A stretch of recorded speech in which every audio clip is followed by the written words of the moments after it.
across the UK, on DAB+, on your smart speaker, on your smart TV, and on your side. This is Talk.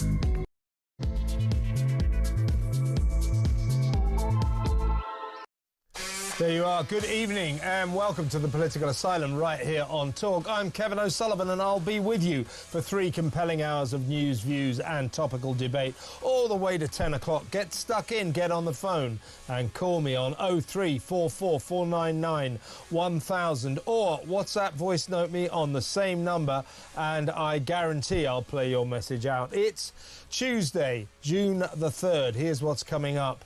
Here's a question.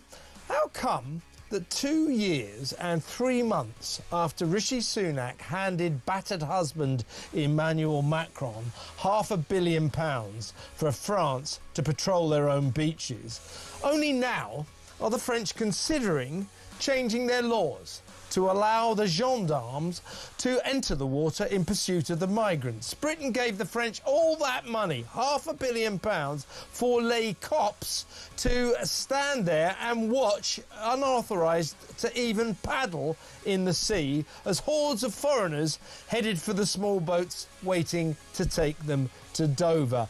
Isn't the dysfunctional nature of this bizarre situation simply off the scale?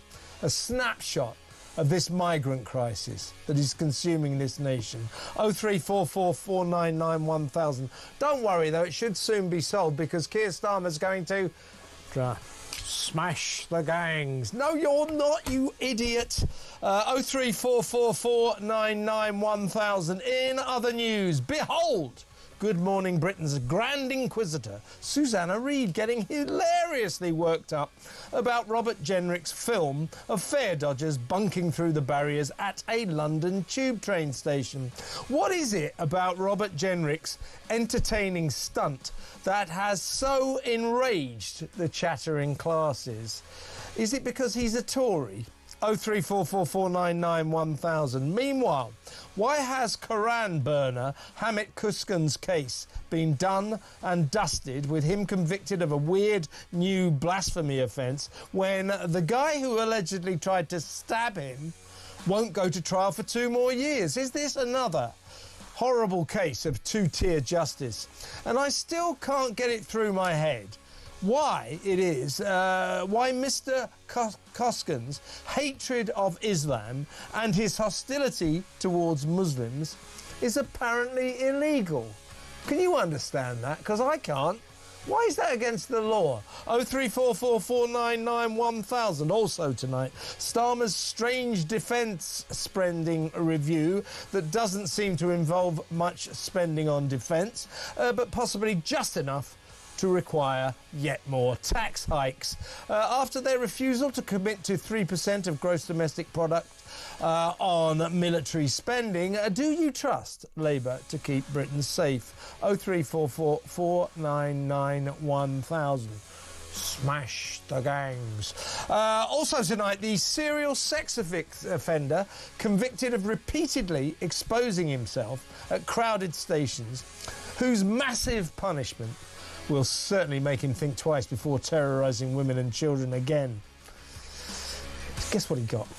He got a huge fine of 10 quid. 10 quid. That was his fine. What do you reckon of that? 0344 499 1000. Plus, the new search for clues in the Maddie McCann case. 18 years after she went missing in Portugal, are German cops on the verge of a dramatic breakthrough? Or are we sort of trapped in a kind of weird performative dance that seems to happen every now and again? We have to go back and visit the Maddie McCann case. Why are we, the British taxpayers, still funding this investigation that started when she went missing in 2007? Do you think that is worth spending any more money on? Let me know. 0344 499 1000. Also tonight, I'll bring you the astonishing story of a practising witch who has been kicked out of a Druid training course. Try to keep up, take notes. This is a practicing witch. This is a true story. A practicing witch has been kicked out of a Druid training course for her social media posts supporting the exclusion of pretend women from real women's single-sex spaces. So it is her opposition to trans women being allowed into biological women's safe spaces that has got her kicked off this Druids course. Apparently the British Pagan Society are very much in favour of trans rights. Couldn't make that up, could you? 03444991000. Elon Musk's extraordinary broadside as he loses his temper and furiously attacks his former hero, Donald Trump, for his $3.8 trillion spending plan. The first buddy has exploded in rage. We will bring you that story a little later. Also tonight, my friend Alex Phillips, obviously a presenter here, my former co-host, good friend of mine. She's got baptised in the sea off the coast of Eastbourne. I'll try to find out why. And also the Spectator's excellent France correspondent Gavin Mortimer is standing by with all the latest news from the land of Macron. Not to mention all the latest news on the marriage of Macron. Has Brigitte belted the president again lately? 03444991000. All that and so much more. So don't go anywhere. Stick with me right here, right now on Talk, the home of free speech and common sense. Let's spend Tuesday night together. And let's go straight over for, this will take about 20 minutes. I'll just go through his jobs now. Columnist for The Sun, The Sunday Times and The Spectator. Also, he is a presenter on Times Radio, our sister station here at News UK on Saturdays. Saturday mornings, 10 until 1 p.m. Highly recommended. And after that, welcome, Rod. Thank you. I found that £10 fine really, really difficult to take, frankly. You can't afford it? So I can't afford it. It was a punishment then. And I've spent the last year exposing myself to women across the country. And I've done so in a fair, equitable, diverse and equity inclusive manner. Yeah. And I thought I was contributing to the joyity of the nation, and now I've got a £10 fine. Yeah. What is that about? I just don't get it. Apparently, this guy, for it wasn't really you, was it, Rod? I better tell the audience that, in fact, it wasn't you. No, Owen Jones is already on the phone. Well, you got away with it. You didn't get caught, did you? No, but seriously, the magistrate with this guy, the magistrate said, they say, you can't keep going to stations in the rush hour and traumatising women and children and young families. You can't keep doing this. £10 fine. It's just ridiculous, isn't it? But then you have the fine imposed upon the guy who burned the Quran, you know? Yeah, well, was that about 250 quid? But that has... I mean, we're going to talk about this a little bit later, but just to leave it hanging there in the air, what I want to know is, so apparently this guy, the Quran burner, the reason that the court was satisfied that he was guilty of a public disorder offence, religiously aggravated, which is a strange new addition to our legal system. The reason they convicted him was because he did cause a public disorder, obviously, because a bloke attacked him with a knife. And therefore, it must have been disorder. Now, that guy who allegedly attacked him with a knife, he won't come to trial for another 2 years. So why is the Quran burner being done now? Sounds to me like two-tier justice, doesn't it, you? Yes, it does. And he was also kicked while he was on the floor by some radical Muslim delivery driver, probably Domino's. I don't know who it was. I know it's an obnoxious case. It's a problematic case. The Crown Prosecution Service got themselves into all kinds of trouble by initially putting it down on the books as being a case of blasphemy. You have burned the Quran. Death be to you who burns the Quran. Well, this guy, what's his name? Koskin, isn't it? Mr. Koskin is talking about. I would advise him not to do this, but he's talking about going on a Quran burning tour of Britain. Yeah, it's a bit like you too, isn't it? He's going to go around the country. I'd rather see him burning the Quran than you too. Anything other, but anyway. Well, I don't know. It's close for me. It's a close. Maybe they could have the Quran guy as their backup band. He comes on, burns the Quran, and then on comes Bono to start singing, New Year's Day and all that sort of thing. That could work. He's got a very good point, and he makes it very clearly. He doesn't speak English terribly well, so he doesn't come across in interviews terribly well. But he's written a great piece for The Spectator today, which is going to be out on Thursday, where he explains coolly and calmly that his objection is to the ideology of Islam and the violence which it encourages across the world, and particularly in Turkey, where he's a Turkish refugee. And it's a very sane, very intelligent argument. And the way he has been treated is obviously a disgrace. But there are more disgraces. Craig Houston, who is a member of the Social Democratic Party, made a number of comments about a Glasgow city councillor, and who happened to be Muslim. None of them referred to her Muslim background, but he's been done for racism. Yeah. It is absurd. Well, I was watching Sky News for my sins last night, and there were three very experienced senior journalists all discussing this case. Got to move on, actually. We're not supposed to be doing this, but it is interesting. They're discussing this case, and they say, with blasphemy, this seems a rather strange development. But, and the host said, but you have to remember, he did actually say that Islam was the religion of terrorism. And the two guests went, oh, that does make it very difficult. Does make it very... do you know that between 2013 and 2024, 84% of the world's Islamic terrorist attacks were by Islamic extremists? But you have journalists on Sky News who think the very suggestion that Islam has got anything to do with terrorism is an absolutely shocking thing to say. This is why we get into these situations, because you have so-called journalists who blind themselves to the obvious truth. It's just ridiculous. It's ridiculous. No, you're absolutely right, and it goes further than that. It's a denial of reality on so many fronts. A denial of reality on the front of the trans business, where I'm basically with ISIS, if I'm absolutely honest.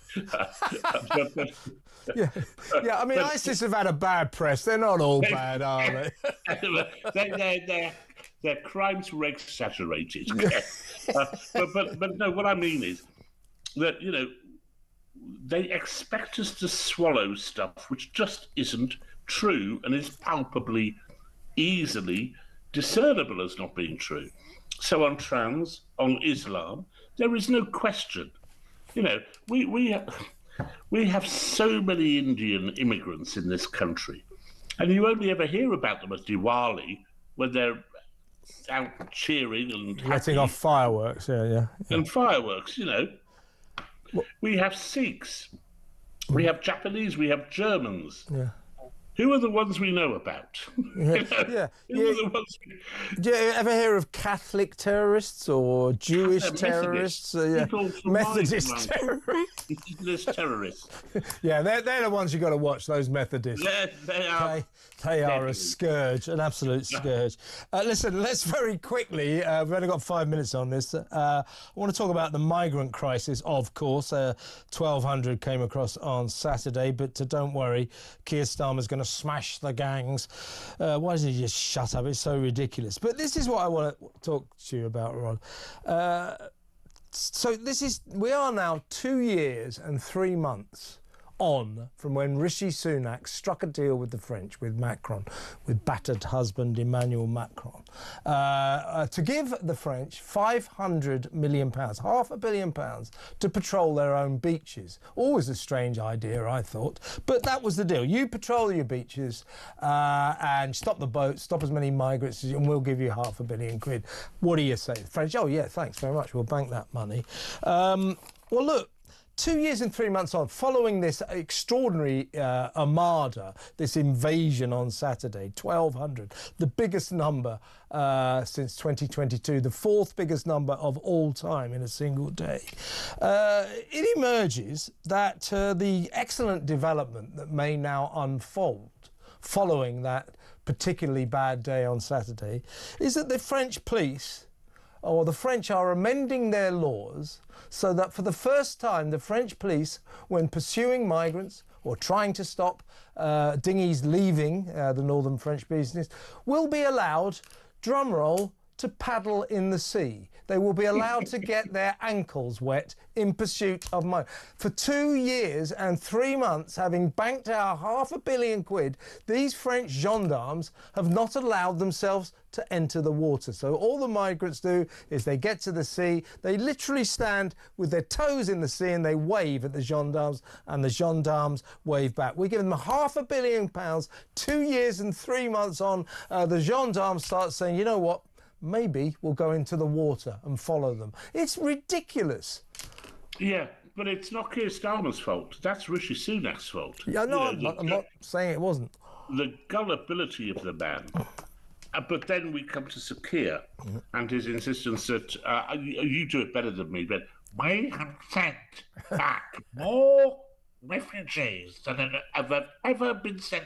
We have had an increase of 30,000 in the number. We are way above what's ever happened before.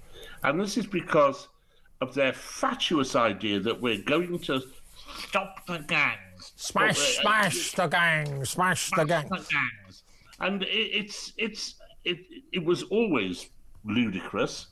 And the reason they went for that is because it meant it looked as if they were targeting their attentions on this kind of shadowy criminal organisation rather than people who are breaking the law and coming here, you know? So it's a lie. It was always a lie. Let's blame Rishi a bit for his... Definitely. For his ingenuous approach to dealing with French people. In my opinion, the people who were best able to deal with French people were probably the Russian Tsar and Wellington. But other than that, they have no plan whatsoever to stop the migrants coming here. None at all. There is no beef in it. There is no detail in it. There is no real commitment to it. And it will continue and continue and continue. But I have to say, Kev, I don't think they're any worse than the Tories. No, I agree with you. This whole mess is down to the Tories, down to 14 years of Tory Liberals, metropolitan elites sitting around in their North London dinner parties, not really caring about these foreigners coming across the channel 80, 90 miles away. Boris Johnson was the worst for that, just couldn't give a damn about Absolutely. it. And it was their apathy about this ongoing crisis that has turned it into the Uber crisis it is today. But of course, I totally blame the Tories. They made a complete hash of it. But you know that however bad it was when the Tories finally finished being our government, it was always going to get worse under Keir Starmer. Everything gets worse under Keir Starmer. Of course it does. But the question, Kev, before we leave for the break, is this: the French police will now be able to catch these people in shallow water. I can't go on anymore. It is above my penis. What am I to do? I mean, what an absurd ruling. Absurd ruling. It's just ridiculous. Yeah, but for 2 years and 3 months, they've been watching the migrant, waving them goodbye because they've got a law that bans them from paddling in the sea. Yes. What? We should have brought that up at some point and say, you know that £500 million we gave you? Any chance you could get your feet wet for it? Unbelievable, unbelievable. When we come back, let's talk about a guy that you called Jenrick Man in your Sunday Times column, Robert Jenrick. I think I liked his stunt. I thought it was very good. I like to see politicians getting out of the Westminster bubble. But what was really, really funny, and we'll play it when we come back, is he went on to Good Morning Britain, that breakfast show on ITV, and Susanna Reid, the host, got herself into a frothing rage about what he'd done. We'll play that and we'll have a chat about that after. Oh, I could tell you a thing or two about Susanna, but anyway. Well, do after these messages.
So yesterday, a man was found guilty of public order offences after he burned a Quran outside the Turkish embassy earlier in the year.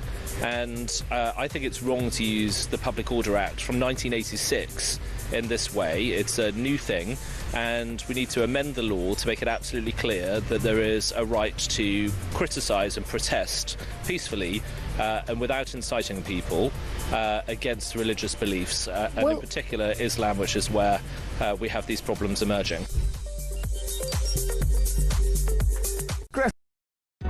Across the UK, on DAB+, on your smart speaker, on your smart TV, and on your side.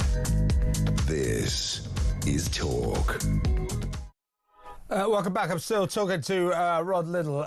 Rod, I've had a text here from Stuart in Edinburgh. We were just talking about the Quran burning guy maybe going on a national tour as the backup band to U2. Well, Stuart's come up with a better idea. He said, why doesn't he team up with Simon Le Bon and they could call themselves Quran Quran? Very good. Very good. Very good indeed. Thank you, Stuart. Thank you, Stuart. Right, let's talk about. Well, look, this is what happened. So Robert Jenrick, after his tube train stunt, went on to Good Morning Britain to face the Home Secretary's husband, Ed Balls, and Susanna Reid, and this is what happened. Did you report to the police that you'd been told someone was carrying a knife on the tube? I haven't done. But why not? Well, I didn't feel the need to do that. Why not?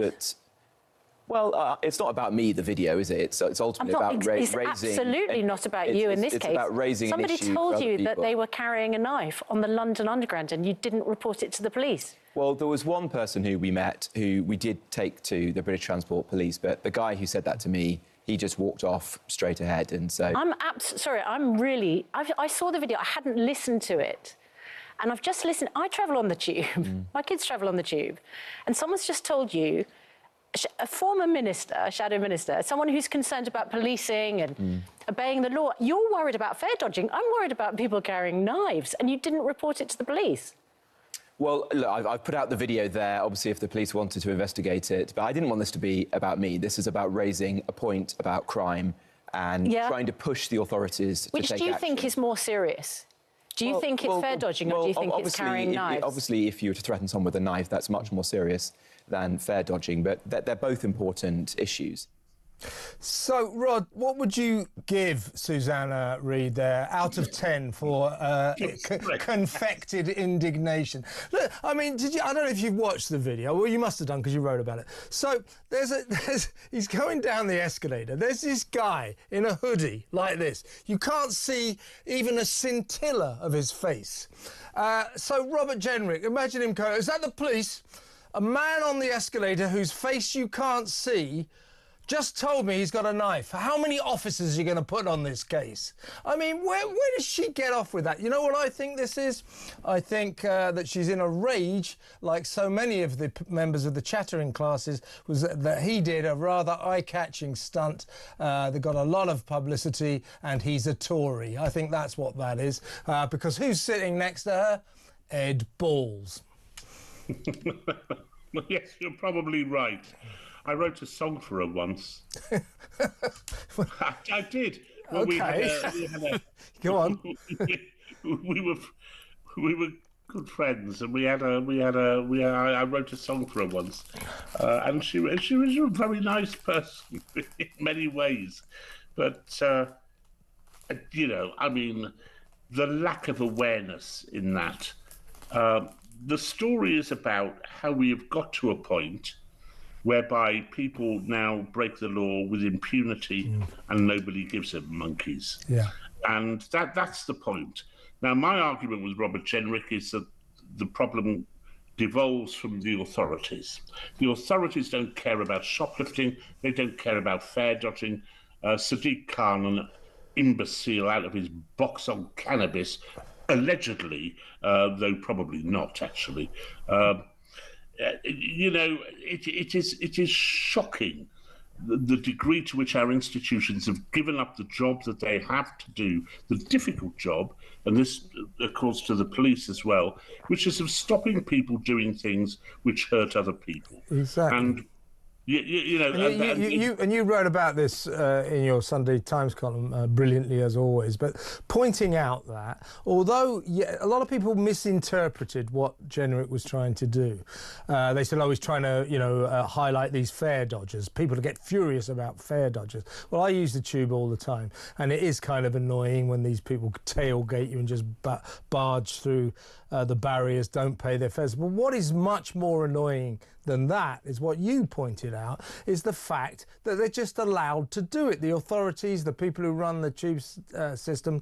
TfL, couldn't give a damn. They just stand there and watch. And that's the same for all these other petty crimes, shoplifting, smoking dope on the streets. Nobody gets done for this stuff. So that's what annoys me about fare bunkers. Not so much them themselves, but the fact that Sadiq Khan's Transport for London staff couldn't give a damn.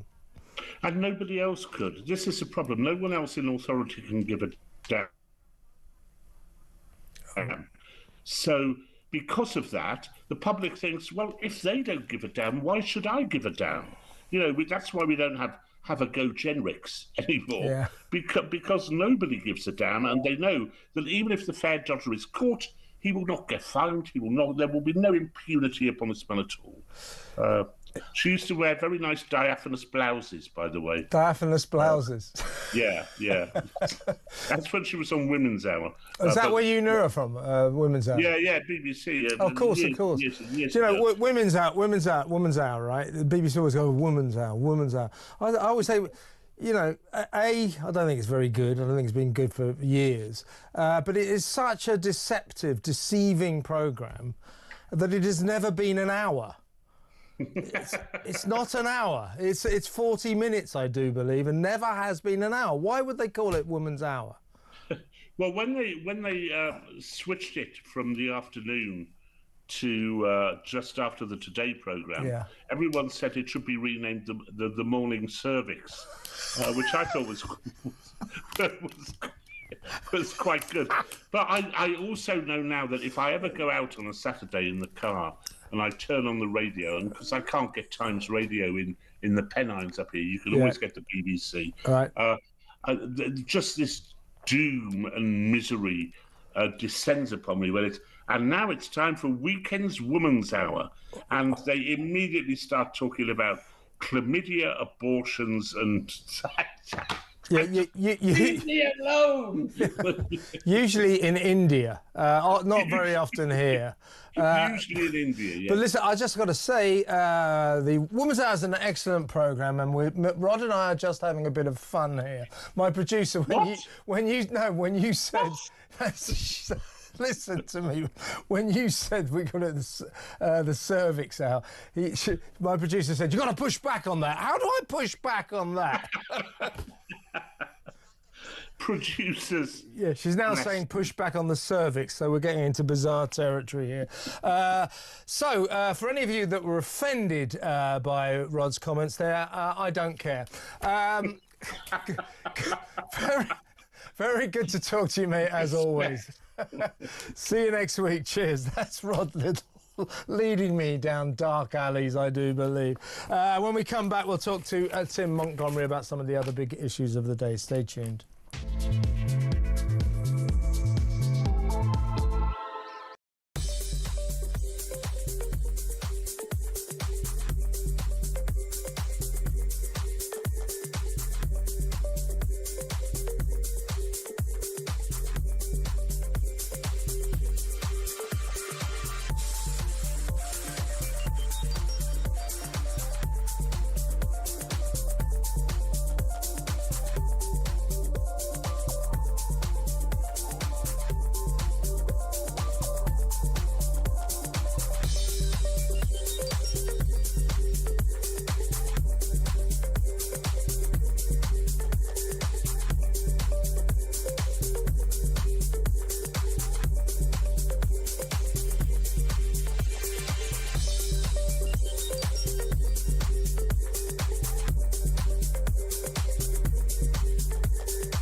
Across the UK, on DAB+, on your smart speaker, on your smart TV, and on your side. This is Talk. Welcome back. Well, that was Rod Liddle. That's a quiet half hour of radio. Tim Montgomerie's here. He just said that I need an adult in the room, but in the absence of being able to find one, we've got Tim Montgomerie, political commentator, former Tory, of course, and now what I always call you a Reform Party luminary. Don't. And an adult. Yeah, and an adult. A responsible adult of some kind. Best dressed man on TV, of course. I just said that you're the best dressed man on TV. And I can sort of, your insincerity nose grows long. Now, let's get serious for a second, because the Quran burner, this guy Hamid Kuskan, There are so many aspects of this to discuss. Blasphemy law by the back door. I don't think it's particularly by the back door. It's in our face. It's a really, really disconcerting development, this. Begging the question, would he have been nicked, if he burnt a Bible? Had Peter Tatchell on last night, who was probably with us. I mean, he thinks this is a freedom of expression issue, and that Mr. Kuskan should be able to burn the Quran, as do I, and I'm sure you do too, if he wants to. I wouldn't advise it, I wouldn't condone it, but it shouldn't be against the law. But here's the aspect of this issue that I'd like to discuss. I just sort of talked briefly about it to Rod Liddle as well. This guy, it's so strange. So he's charged with public disorder, a religiously motivated public disorder. How do they justify the public disorder offence, the charge? It is that he demonstrably caused a public disorder, in that here's a demonstration, burning the Quran, we're looking at him doing it there, inspired some Muslim guy to come up and try to stab him, allegedly. So that was the court. So this man, when this man tried to stab you, that proves that you caused a public disorder, which seems to me very strange, twisted thinking. But there you have it. Anyway, Hamid Kuskan, as we know, yesterday was fined about 250 quid and found guilty of something that I don't think should even be an offence. We'll talk about that in a minute. But he's been done and dusted by the legal system. And the guy who allegedly attacked him with a knife, there were two guys. One guy kicked him in the head, apparently, when he was down. But one guy allegedly ran at him with a knife and said that's the Quran, you do not do that to my religion.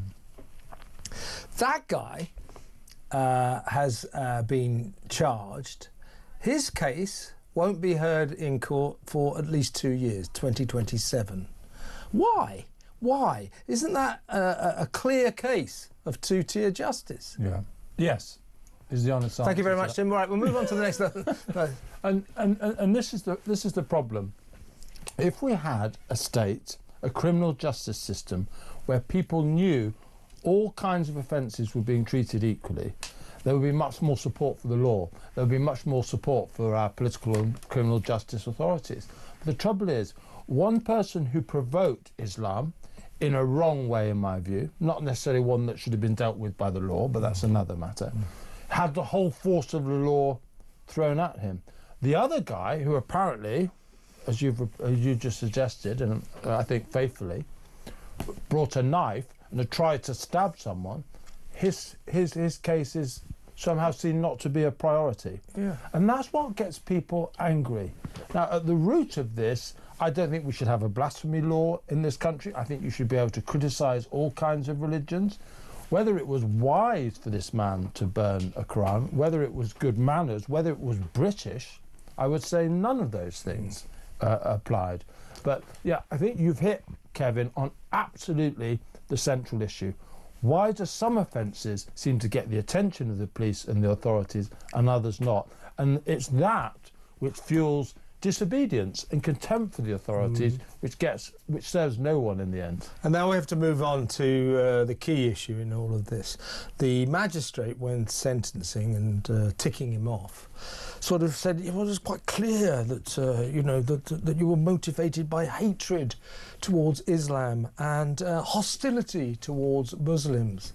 Why is that against the law? It shouldn't, but that shouldn't be against the law. You should be allowed to hate Islam and hold hostile views of Muslims. You should be allowed to do that if you want, shouldn't you? Why are we outlawing that? And I think what that magistrate said was completely untrue. Now, if you ask me my view of Islam, I think Islam is a problem because Islam doesn't just have the Quran, it has a number of other books of authorities. It doesn't have a papal figure. So different people have interpreted Islam in different ways, and I think in dangerous ways on occasions. So for me, Islam is a hard to understand and reform religion.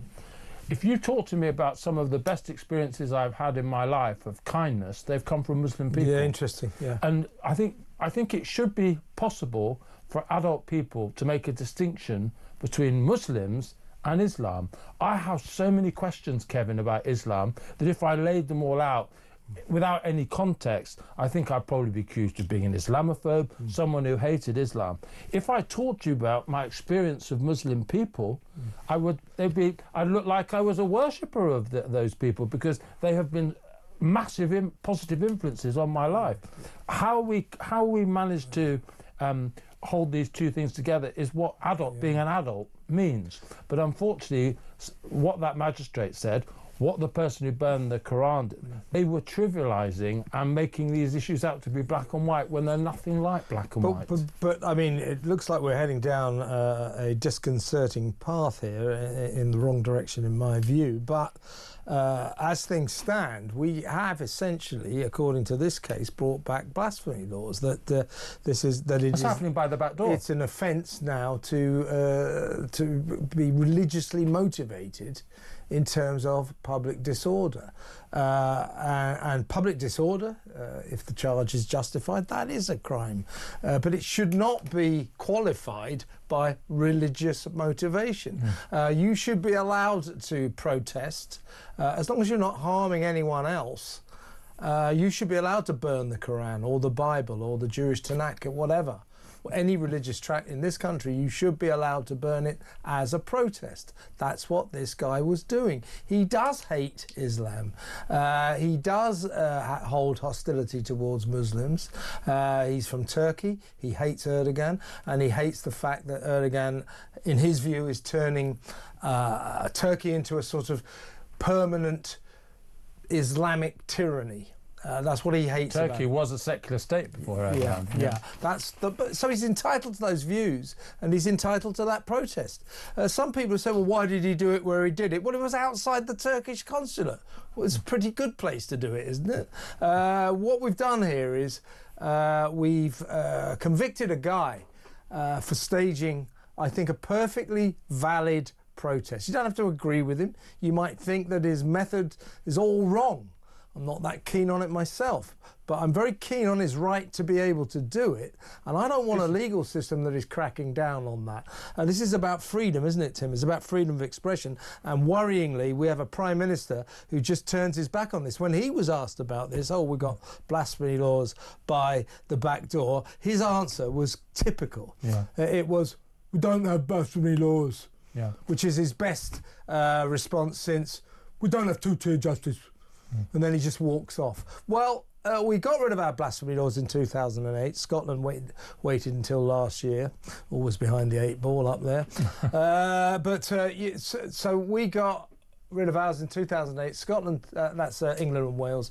Scotland 2024 last year. Amazing, they only got rid of them last year. I know, well, they dragged their heels a bit on that. But it's quite right to get rid of them. Blasphemy laws are medieval. And we've got to move on from that. And it seems like we've moved back into them, into the wonderful world of blasphemy laws. And we have a Prime Minister. Well, this is a clear case where he should be just talking to the people about this, not just staring at the camera going, we don't have blasphemy laws, and then walking off. It's ridiculous.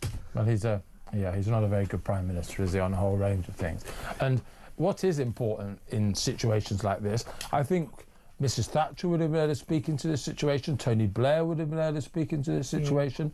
Somehow, Keir Starmer always gets the tone wrong on occasions like this. And what you need in this circumstance is a Prime Minister who can somehow speak to both sides of what is a very difficult issue, to reassure those Muslims who may feel frightened by some of this behaviour, because although the protesters, I don't know whether valid would be the word I'd use, defensible, I think it's still incendiary in more ways than one. I would argue against any friend of mine or anyone I knew doing it. I think it's needlessly offensive. But you need to reassure the Muslim community that this is not the idea of how a responsible British citizen should behave. But you also do need to reassure people who want freedoms protected in our country. And the Prime Minister never seems to be able to speak to both of those communities. And because he doesn't speak to both sides of a debate, he gets a reputation, I'm afraid deservedly, as two-tier Keir. Yeah, two-tier Keir. And also, I mean, he seems to... Well, I don't think he's scared of an intelligent discussion with the people of this country, an intelligent narrative involving the government and the people. I don't think he's scared of it per se. He just can't handle the concept. This is an issue where the Prime Minister and his cabinet, his senior politicians, should be talking to the people. We should be having a discussion about this, not some sort of petulant, we don't have blasphemy laws, and then just walking off. Yeah. I mean, it's pathetic. It's pathetic. Well, he lacks the words to speak to people in difficult times, I think. Do you remember after the Southport killings, he turned up to lay a wreath, which was a responsible thing for him to do. But then when those people were sort of protesting on the margin of that and saying, what are you going to do about it, he just walked off. He didn't have the words to talk to them. And that, frankly, isn't acceptable. Of course it was a difficult situation, but he wanted to be Prime Minister. Yeah. And if you're going to be Prime Minister, you need to be able to find the words in difficult situations. He should have been in the plane going up there. Yeah. He should have been, his advisors should have been around him saying, what are you going to say to people if they ask you, how did this happen? Why? What are you going to do about it? And he seems to walk into situations completely unprepared on a human level to respond to them. And, you know, the criticisms of two-tier justice after Southport were extremely valid for obvious reasons. He owed us some kind of declaration, and his response when asked was, we don't have two-tier justice, and then walked off. Yeah. He's got to do better than this. Yeah. Like, it's like that's the sort of argument based on automatic rebuttal. You know, you're greedy, no, I'm not. You know, you're a moron. No, I'm not. You know, the automatic rebuttal of all points. He owes us more than this, but this is two-tier for you. When we come back, we're going to talk about this strange defence situation, the defence spending review that, if you look at it, kind of involves not very much spending on it's more defence and not much spending. Yeah, we'll talk about that after this break. Stay where you are, folks.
You know, this guy, you know, obviously did a very extreme thing, but I do worry that we've lost sight of free speech in this country, and you know, it's why so many Americans look at us and just think, what is going on? You know, especially with this Public Order Act, you know, under which he was charged. I mean, there've been so many amendments over the years. Yep. I think it's stretched beyond all recognition to prosecute people for, you know, things that are not really, it's not really in balance with whatever that person has done.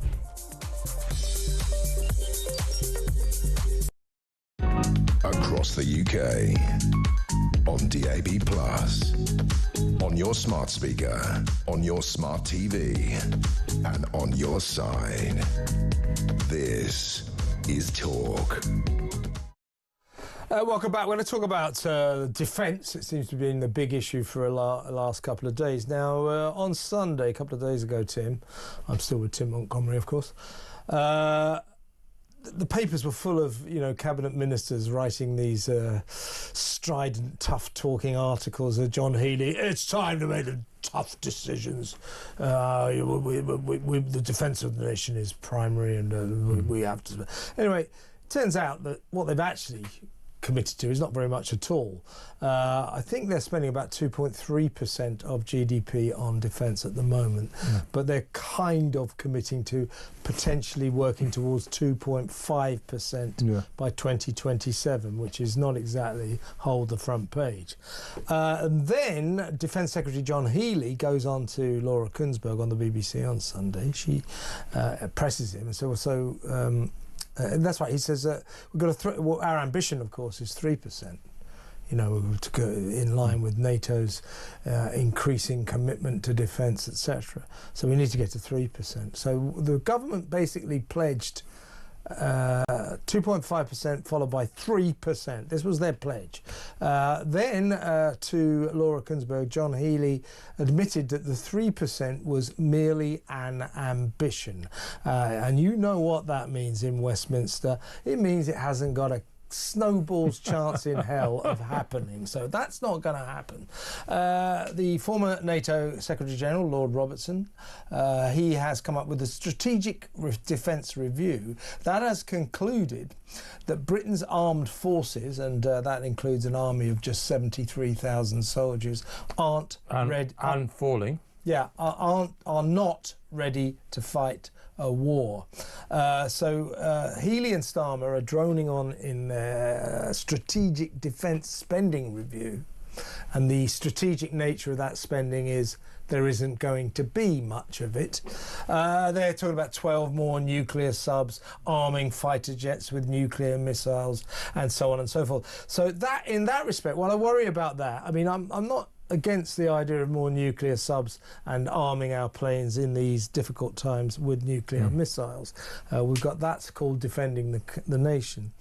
How are we going to pay for that? It's going to be more tax rises. So we've got tax rises to pay for these nuclear subs and nuclear missiles on planes. Apart from that, there's not really very much in this at all, is there? No. This is just, they're gaslighting us again, aren't they? 3%, is that a definite commitment? No, it's just a sort of idea.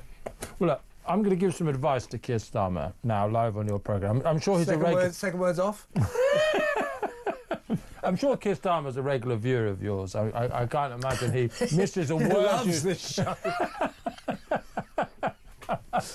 him and Lindsay Hoyle, they gather on the sofa every night to watch with a cup of cocoa or something. Well, no, it'll be a sort of Caribbean drink. Sulfuric acid. Lindsay Hoyle would have a Caribbean drink. Oh, of course, yes. In front of him, just recently brought back. Yeah. Go on. So, my advice to Keir Starmer, and I'm sure he will listen very attentively, is for goodness sake, choose what your government is about. Yes. Every week, Kevin, you know, and listeners will know, is he makes another big announcement. Every week there's a big announcement. 1 week it's on immigration, 1 week it's on welfare, 1 week it's on defence. If you have 101 priorities as a government, you have no priorities at all. He moves from one policy to... Rishi Sunak, I'm afraid, was the same. Jack of all trades, master of none. Just constantly announcing things, but never governing and never seeing things through. Right. Now, for me, defence would be a priority. I would choose 2 or 3 priorities. Stopping the boats would be another one, which of course is incredibly linked to our national security. Choose 2 or 3 priorities. Make promoting growth a priority, but don't have promoting growth as your priority and then have more workplace rights and rent reform and 101 other things your priority. The trouble with this government is defence absolutely should be a national priority at the moment. But you can't have it as a priority if you're spending on loads of other things as well. And the reason why people don't believe Keir Starmer is because they know more than he does that the government isn't focused on this. And in a few days' time, they'll be talking about something else. Maybe they'll come back to defence in a few weeks, but they haven't decided fundamentally what this government's purpose is. And until they do that, people will switch off from what they announce, because what they announce doesn't bear any relationship doesn't bear enough relationship to what they do. Their defence initiative doesn't really amount to much at all, does it? No. So it is literally a state, it's a declaration. They're sensing that the people of this country, the people of the world, in fact, are getting more and more worried about their own safety. You know, we live in turbulent times. The spectre of war isn't far away, let's face it. So they've discerned that the people of this country are a bit worried. They want proper defence, and they fear, with an army of 73,000, which wouldn't even fill some football grounds, that we are not properly defended. So they've obviously worked out, we need to make some statements about defence. And that's all we've had. Just these tough talking, right, John, you write for the Mail on Sunday, you do the Sunday Telegraph, and we'll all announce, yes, sir, the Labour is going to make this country safe. But all of this doesn't amount to a hill of beans. It doesn't, because until they commit to really spending serious money, it doesn't amount to anything. And I tell you what, the British people, if they're not frightened, they should be frightened. I'm frightened. What was more significant for me than the Defence Review this weekend was that extraordinary attack by Ukraine with those drones that wiped out a third of Russia's strategic bombing command.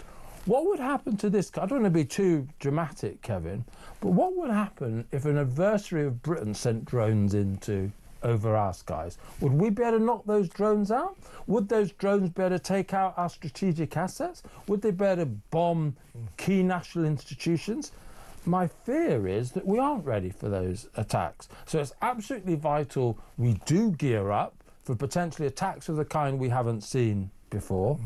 But are we going to trust a government that doesn't put money into this? Of course we're not. No, it's incredible. Yeah, literally incredible. I mean, it's difficult for them, but I just think, you know, I know that honesty is always in short supply at the Palace of Westminster, but I think if Keir Starmer stood up and in a straight, decent way said to us, listen, these are very dangerous times. The defence of this realm is the most important thing that we have to deal with, and I'm afraid it's going to cost some money. Simple as that. I think the people would rally behind that, because I do think the people of this country are looking for defence. They're looking to feel safer than they do right now. But instead, it's all this kind of, 3%. Is it really 3%? Well, you know, not really. 2.5% by 2027, and so on and so forth. And then vague story. More subs. You know, big missiles on planes. It's all not too good far enough. away. Putin's not sat in the Kremlin and said, I was going to attack Britain, but I'm now going to wait till 2031 because they're not going to be ready to play until then. You know? I want it to be a fair fight. So it doesn't happen. We need to be doing stuff yesterday, not, you know, in a few years' time. But bear that in mind, that the 2.5% that we're working towards, that isn't until 2027. No. And then we're talking about John Healey's alleged ambition for 3%. So this is all very nebulous and vague, isn't it? And to be fair to Keir Starmer, he did something I never thought a Labour government would do. He cut the aid budget from 0.5% of GDP to 0.3%, which is something the Labour Party supposedly cares a lot about. They cut that, but that was a first step towards doing this properly. The trouble is we haven't seen the second, the third, the fourth and the fifth steps to taking this seriously. And at the moment, Britain is not well defended. And I'm sorry if that sounds frightening or worrying to some of our listeners, but it's much better to face up to our fears and start to do something about them than pretend that we're not vulnerable in the first place. Well, yes, exactly what Lord Robertson said, former head of NATO, British Labour politician, of course. He just said, we are not ready for war. It's as simple as that. 73,000 soldiers in the army. He said, we've just about got a peacetime force. That's it. Tim Montgomerie, fantastic to see you as always. When we come back, we'll be talking about the sex offender who got a 10 quid fine. Stay tuned.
across the UK, on DAB+, on your smart speaker, on your smart TV, and on your side. This is Talk.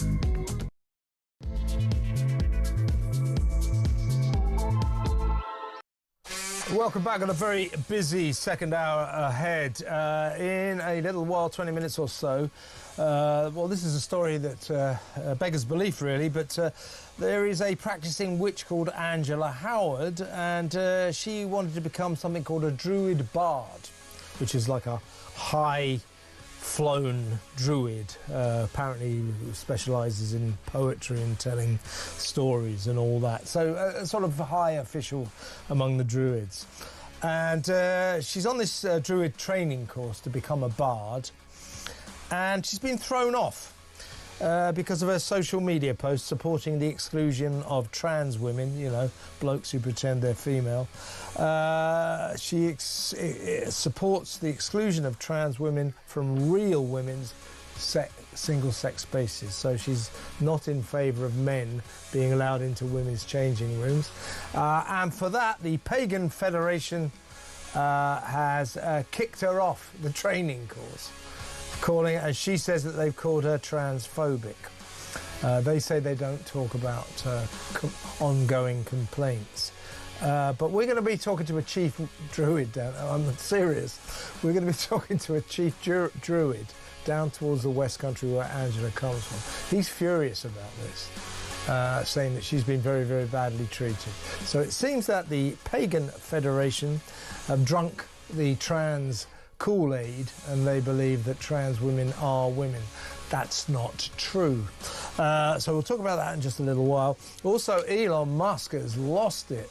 He's lost his temper and he's gone for his old mate, or his former hero, Donald Trump, because Donald Trump's unveiled what he calls a big, beautiful bill.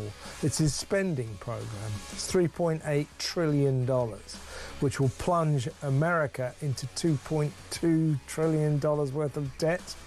Elon Musk said, I've been doing all this Doge stuff for 6 months, trying to save money. The president has just screwed that right up. I've completely wasted my time. It is an extraordinary parting of the ways between Donald Trump and his first buddy, Elon Musk. We'll deal with that in a little while. And then at 9:15, I'm going to talk to my friend Alex Phillips, obviously of this parish, a host here on Talk, my former co-host on talkTV, good friend of mine.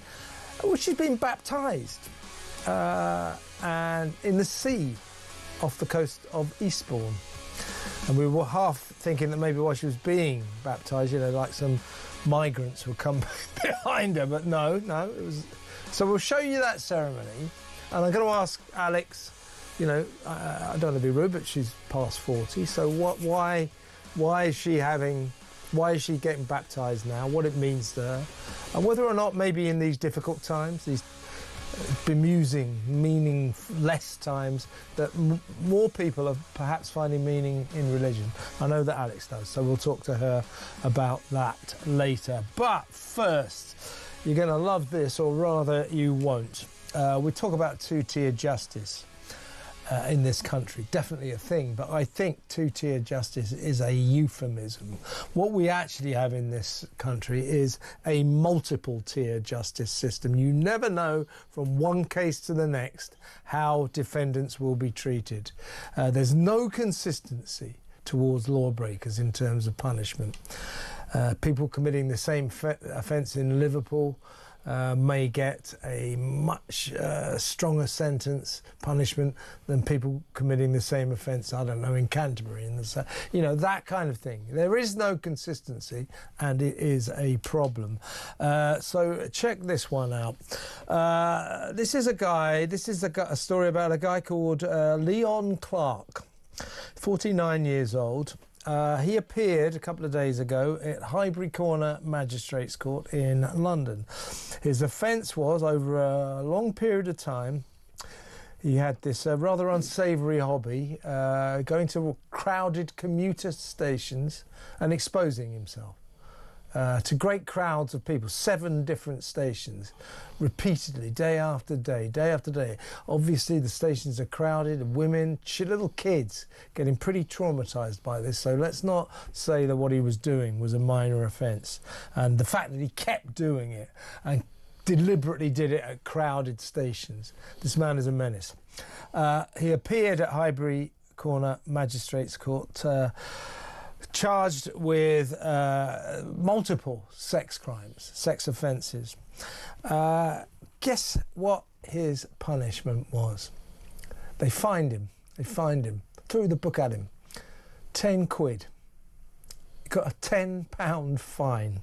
The magistrate also said you're going to get a 1-year community order. That's the kind of unpaid work for which he almost certainly won't turn up because nobody does. And also, this is my favourite, he's got a 5-year sexual harm prevention order. That bans him from approaching, touching or sitting next to unknown females. Well, you know, he's actually sort of banned from flashing, but it hasn't stopped him in the past. So that's ridiculous. That's like saying to a bank robber, I'm not going to send you to jail. I'm going to hand you this prevention order that bans you from robbing banks. Just ridiculous, non-punishment. So £10, that'll teach him. To talk about this grave miscarriage of justice, if you ask me, in the studio is ex-Scotland Yard detective Mike Neville. Mike, your thoughts on this extraordinary case? Well, it just shows that one of the key reasons we have prisons is to keep people safe. And so people rightly ask, why is Lucy Connolly in prison for a tweet for 31 months? This man's not put in prison. Because we know that, in my experience, flashing is like a gateway offence. So often people lose the thrill and then they move on to sexual assaults and rapes. Then when they talk about the sex offender register and monitoring people, I was in charge of the Lambeth sex offender unit. And it had the most sex offenders in the country. And the one at Islington will be big as well. Everything in London's big. London, yeah. There will not be enough officers to check on this man. And so he's been allowed to just simply get away with this. He probably won't even pay the £10. And as you've already said about this unpaid work, my research showed that every year there's about 2 million hours of this unpaid work just simply not done. And so, because the government, they make up all these laws, like putting tags on people, and then they don't have the officers to enforce them.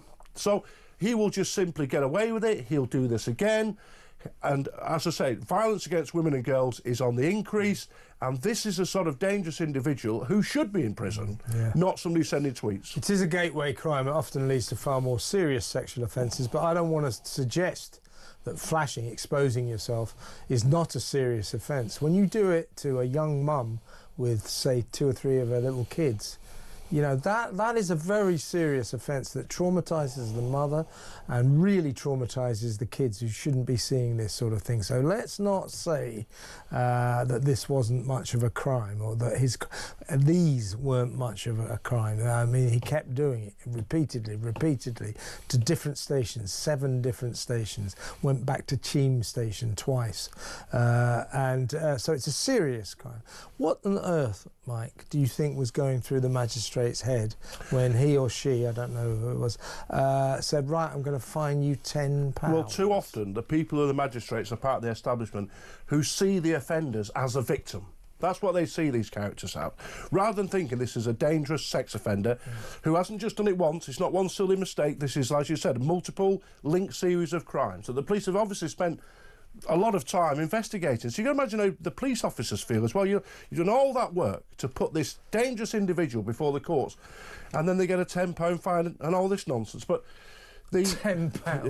It's beyond belief. Stunning, isn't it? But the magistrate, as I said, the key thing for me is too often the people who sit as magistrates, they see this individual as a victim, not as a dangerous offender. Well, there's that old phrase, isn't there? The punishment should fit the crime. Let me ask the audience, does in any way a £10 fine for serial exposure, sexual exposure, crowded stations, he picked on commuter stations, does in any way a £10 fine, is that a punishment that fits the crime? I mean, you know, frankly, the fact they kept doing it, Mike, I think you've got to think custodial there. You have got to think custodial. And also, if you think the £10, how many hours of police investigation would it have taken? So they would have gone through hundreds of hours of CCTV.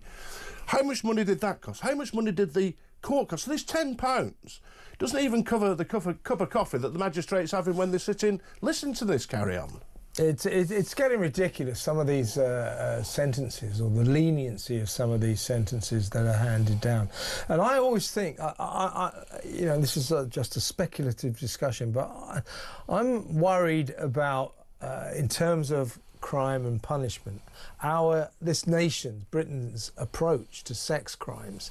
I mean, we seem to have a policy pretty much that paedophiles, first-time paedophiles, don't go to jail. I give you Hugh Edwards. Yeah. So the vast majority of paedophiles who are caught, either sexually abusing children actually or being in possession of images of child sex, we almost have a policy that the first time you don't go to jail. Well, that seems to me wrong. Also, we generally, I think, we go quite lightly on sex offenders, paedophiles, rapists. I mean, these kind of people, in my view, the kind of sentences they should be getting should be north of 10 years. Absolutely. But they're actually, many of them getting 2 years. They're out within 1. Well, the thing is with for every picture of a child, every paedophile picture of a child, that is a child who's been abused. That's a child's life ruined. So when you hear these people like Hugh Edwards, who've got hundreds of these images, that's hundreds of lives ruined, and no one seems to take this into account. And it needs to be dealt with properly. Well, as I was saying, to back up what I was saying, it's actually a third of convicted sex offenders don't go to jail, and most first-time paedophile offenders walk free from court, like Hugh Edwards did. We've got to recalibrate our approach to this, and we're going soft on sex crimes. It seems to me that sex crimes are the crimes we should go hardest on.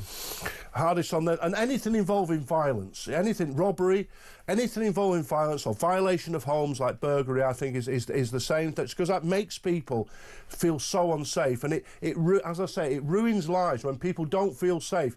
And going back to the original case, Leon Clark, you got all these women who know, and the children who won't want to go to the train station. There's basic things in life that they won't do because of some wickedness. And as I say, every paedophile picture, child's life ruined. We should really crack down on this because there's too many of these people, individuals being caught and not being dealt with. And we need to build some more prisons to put them in. Well, they say they're building 3 more, but that'll take a while. We need a lot more prisons, it seems to me. Let me ask the audience, so what do you think? Let's just focus on paedophiles. Why do we have a kind of policy almost that first-time paedophile offenders don't go to jail, like Hugh Edwards? And many of them are nice and middle class, and that's a problem here, I think. Yeah, the magistrate, they sit in front of the magistrate and they're the same sort of individual. Nice suit on, well. Not some scallywag who's done, you know, nick some bread out the shop. They'll go to jail and they'll get off because it's like, the mirror images of the people sat there. Yeah, that is two-tier justice for you in a nutshell. Let's quickly, before you go, Mike, let's talk about Maddie McCann, German cops in Portugal, Praia de Luz, where she went missing in 2007. Today launched yet another search of the scrubland outside of Praia de Luz. I believe that the search area was the same as an area that's already been searched by British police. So what seems to be the chronology of the Maddie McCann saga? She goes missing in 2007, very, very sad, never to be seen again, or hide nor hair, no sign, nothing. She's just gone. The British police, you know, they go through the mill, round and round the same houses. They searched this land. They went back, didn't they, sometime after the basic case had been dropped. They searched this area. Now we're doing it all again because the Germans have decided that this guy, Christian Bruckner, definitely a dodgy rapist, paedophile, who lived in the area of Praia de Luz at the time, the Germans think this is the guy. That's why they're searching this area. So I'm wondering what you think about the ongoing nature of this. I mean, are we now just really wasting our time? And I think a very serious question to be asked on behalf of Brits is this. We are still paying for a Scotland Yard investigation into this, 18 years on. Now, for the sake of the parents, the poor family and everything, Jerry and Kate and the sisters as well, you know, we don't want to just say, right, we're never going to think about this again, but asking taxpayers to carry on forking out money for a case that has revealed absolutely nothing, not an iota of evidence, an iota of a clue what happened to her in 18 years. Why are we still paying money for that? Well, my view is that there's very, very few people talk about missing people, but there's very few people who actually vanish and there's no trace, like Maddie McCann. There's a handful of people. Yeah. And so I have no problem really with the investigation if there are proper leads. But what seems to be happening here is that the Brunswick prosecutor, the German prosecutor, has almost made a decision that Bruckner is the guilty man and we'll now find evidence to fit him. Yeah. And as you've indicated, Bruckner is a wicked and evil man. He is a paedophile. He's raped old ladies. He's in jail at the moment for rape. He's done all sorts of evil acts, but that alone does not mean you've done... That he's the guy. He's the guy. And as I spoke to you before, there's also this issue. The Germans say, we've got concrete evidence. To us in England, that means there's absolutely proof, you know, DNA, CCTV, fingerprints, it's him. But concrete evidence in Germany means different, isn't it? There's something where you could question him about it because he was in the area. You know, there's a tangible fact around that. But I personally feel what we call circumstantial. Yeah, circumstantial or reasonable grounds. Yeah, but concrete evidence is a completely different thing. Yes, I think we should be doing it, but just simply going over the same old grounds. And I've said before, and I've offered this to the family, that if you're going to find her, the way to find her is this: all the evidence has gone, all the witnesses are tainted, they're old. If she's alive today, she'll be in an image somewhere because she'll be on. You can't help but be on Facebook or have a passport. She's got distinctive clothing when she was kidnapped. The way to find her is by images, and I've offered this assistance and it's not been taken up. That's the way to do it, not searching the same old places that they've searched 3 times before. What's your hunch? What's your instinct about Christian Bruckner? Yes or no? Do you think he could be the guy? He could be the guy, but I doubt it. I think the German prosecutor I think it's him, and then they try to make the circumstances fit. And in any investigation, that's not a good tactic. Really, you should be finding the evidence and then linking it to the suspect, not finding the suspect and then finding evidence to link onto him. And there's also been this slightly strange dynamic. It's definitely been going on. So it was the British police coming in and saying, these Portuguese police don't know what they're doing. They've made a real mess of this. We'll take over the case. The British police then sort of concentrating on it for years, don't get anywhere. In come the German police. Well, these British police and the Portuguese police, they don't know what they're doing. Leave it to the Germans. We're on the case now. And it seems like all these police forces are basically just going through the same territory and getting nowhere fast. Absolutely. And they all have different methods. They're all very different types of police forces as well, which doesn't help working together. And I just think we've got to find other ways. And as I said to you, images are the way. If she's alive today, her image, me and you could be in a restaurant, we could take a photograph and she's in the background. And that's where you could find her. Well, it's a very sad situation still for Maddie's poor parents, Kate and Jerry McCann, and she's got sisters as well, so remember, it's a family. It's very sad, but obviously we hope the German police may be on the verge of a big breakthrough. They're using this sort of special equipment that allows them to detect whether or not the ground has been disturbed, so they might be able to find where potentially a body could have been buried. But it seems like a long shot, doesn't it, to me and to Mike? So all very sad, but I just have a feeling that we may never know. I hope we find out, but after 18 years, not a clue. Seems like a long shot, doesn't it? Let me know what you think if you want to talk about it. 0344 499 1000. When we come back, we can talk about that Druid lady who's been accused of being transphobic. Couldn't make it up, could you? That next. Stay where you are.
that's the key thing here, is that the French have been asked to disrupt these operations but not actually stop them. And that's the key problem, because ultimately the French do not want these people in their country. They believe it's Britain's responsibility to create the deterrent effect. And I don't think we should rely on the French at all to stop this crisis. Ultimately, that deterrent effect needs to be created within this country.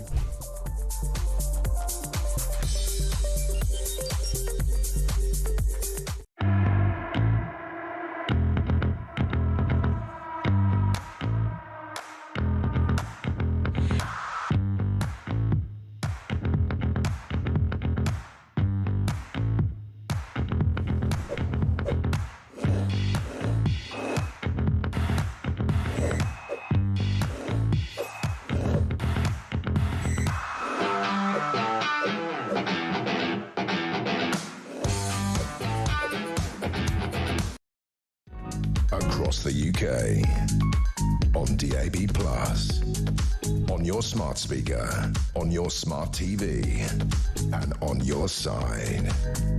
This is Talk.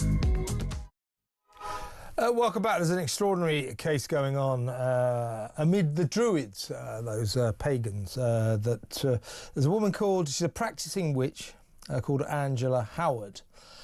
She's been on a Druid training course to become a bard, which makes her a sort of storytelling poet or something. It gives her a status amid the Druids. And she's been kicked off this training course, she says, because of her support on social media for the exclusion of trans women from real women's single-sex spaces. So blokes who pretend to be female, Angela doesn't believe, should be allowed into biological female spaces.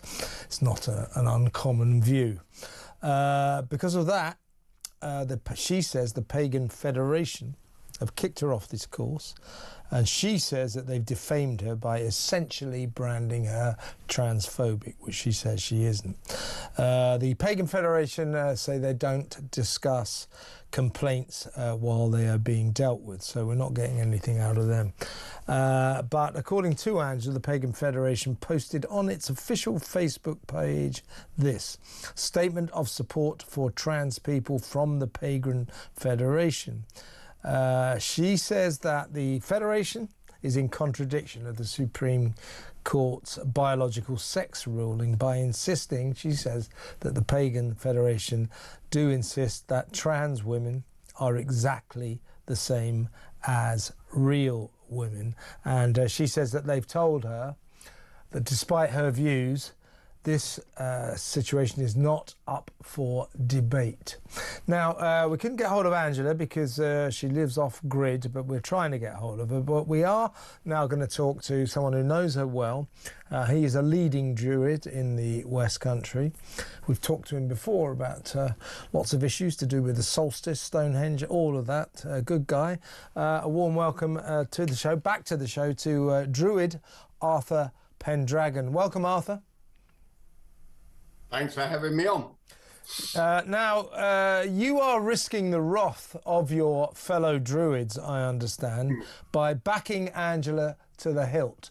You believe, and I would agree with you, that she should have the right to believe that trans women, i.e. blokes in dresses, should be excluded from biological females' safe-sex spaces, single-sex spaces. You back her on this, and you think that the Pagan Federation are wrong to throw her off this course. Yeah, but it's not the Pagan Federation that's thrown her off a course. It's the Druid Order that's done that. Okay, all right. Order. Yeah. Well, explain exactly what's happened here. It's a Druid Order. Okay, my understanding of it is that the Pagan Federation have said that she's wrong and she's been censored because of it, and a Druid Order has thrown her off a course where, you rightly said, she was studying to be a bard. Now, they've thrown her off a course because of her views. Now, it's a bit like Voltaire once said.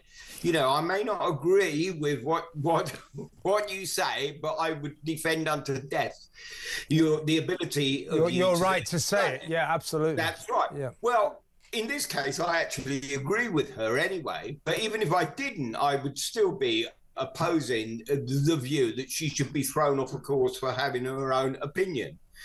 And all she actually said was that safe-sex spaces such as toilets, changing rooms, prisons, should be exactly what they say on the tin. If they are women only, they should be for women only. Now, the thing is, you, me, anybody out there may not be bothered who they get changed in front of. But, you know, I'm sure if it was put to them that their mothers, their grandmothers, their daughters or their granddaughters would be forced to change in front of people of either sex, they would not feel as comfortable with it. And that's all, basically, that Angela was saying. And as such, she was thrown off of a course and she was censored by the Pagan Federation. So the Druids are the ones who decided to kick her off the course because of her views on trans views, and then the Pagan Federation have subsequently backed the Druids. That's correct, but it's not all the Druids, because Angela is also a member of my order and I am backing her. It's just the Druid course that she was doing. It's the Druids that ran that threw her off the course, apparently. Have you, Arthur, spoken to any of your fellow Druids who are against Angela, who think she's in the wrong here? What's their argument? I haven't, and as far as I know, they have been given every chance to explain themselves, but have not. But I have put out on social media my view, and my view is that I support her, and I support her because she should be allowed to have her own opinion, and that is how I support her against the Pagan Federation and their decision to censor her. And I also think that her opinion happens to be right. Yeah, I mean, which is important. You agree with her, but what I think is more your point is that she should have a right to a legal opinion and not be thrown off this course by the Druids, who seem to be indulging in kind of rather annoying wokery here. Yes, but again, I would say that is just one particular Druid order, the particular order that she was doing the course with, as far as I know. Now, I'm one of the senior Druids in Britain, meaning I am a head of an order, but I don't know how all the other heads of order would feel on this. But I would hope that most of them would agree with me and Voltaire that she should have her own right of opinion and should not be thrown off a course simply for having a different opinion. Well, also, there's another aspect to this, Arthur. If it's exactly as you say, and certainly stories have been published in the press that seem to indicate this is the case, if these Druids have chucked her off the course for her belief that women should have the right to safe single-sex spaces and that biological males, whether or not they're trans women, should not be allowed into those spaces. If that's why she's been thrown off the course by these Druids, they're breaking the law because the Supreme Court has just... Exactly, because they have clarified the position. Now, that is the position in law. Yeah. Well, I'm not breaking the law because that's the name of my order, the Loyal Arthurian Warband. We are the law. We're not going about to break it. Yeah, but we're talking about the law of the land here. The Supreme. Yeah, we are the law. All right, but the Supreme Court has made its ruling on biological sex, and by throwing Angela off the course, these Druids are in contravention of the law. That would be on the face of it, yes. And that is the only information I have at hand. I mean, I have heard that, yes, there are always two sides to any story, and I'm sure there are. But on the face of it, if she has been thrown off the course simply for holding a different opinion to what could be called the party line, then I will support her even more, because That's why I run as an independent in politics. I don't believe in the party line. No, exactly. Well, listen, Arthur, hopefully we can get to talk to Angela ASAP, get you back on and try to get to the bottom of all this. But it's an extraordinary story, and I thank you very much for coming on to talk about it. That's King Arthur Pendragon, senior druid there. Well, you know, wokery. Druids. As I say, if this is true, and poor Angela Howard has been thrown off this course because of her beliefs about biological sex, all she's saying is, I agree with the Supreme Court. The Supreme Court has made a ruling. It is now the law of this land that women are allowed safe-sex, single-sex spaces.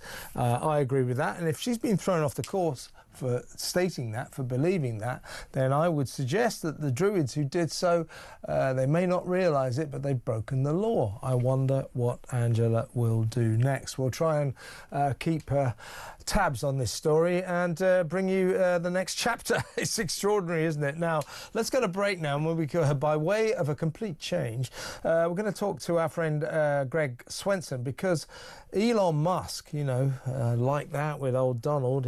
Donald was his hero, first buddy and all that. He's just lost it. He's just lashed into Trump and just said, you just blew it.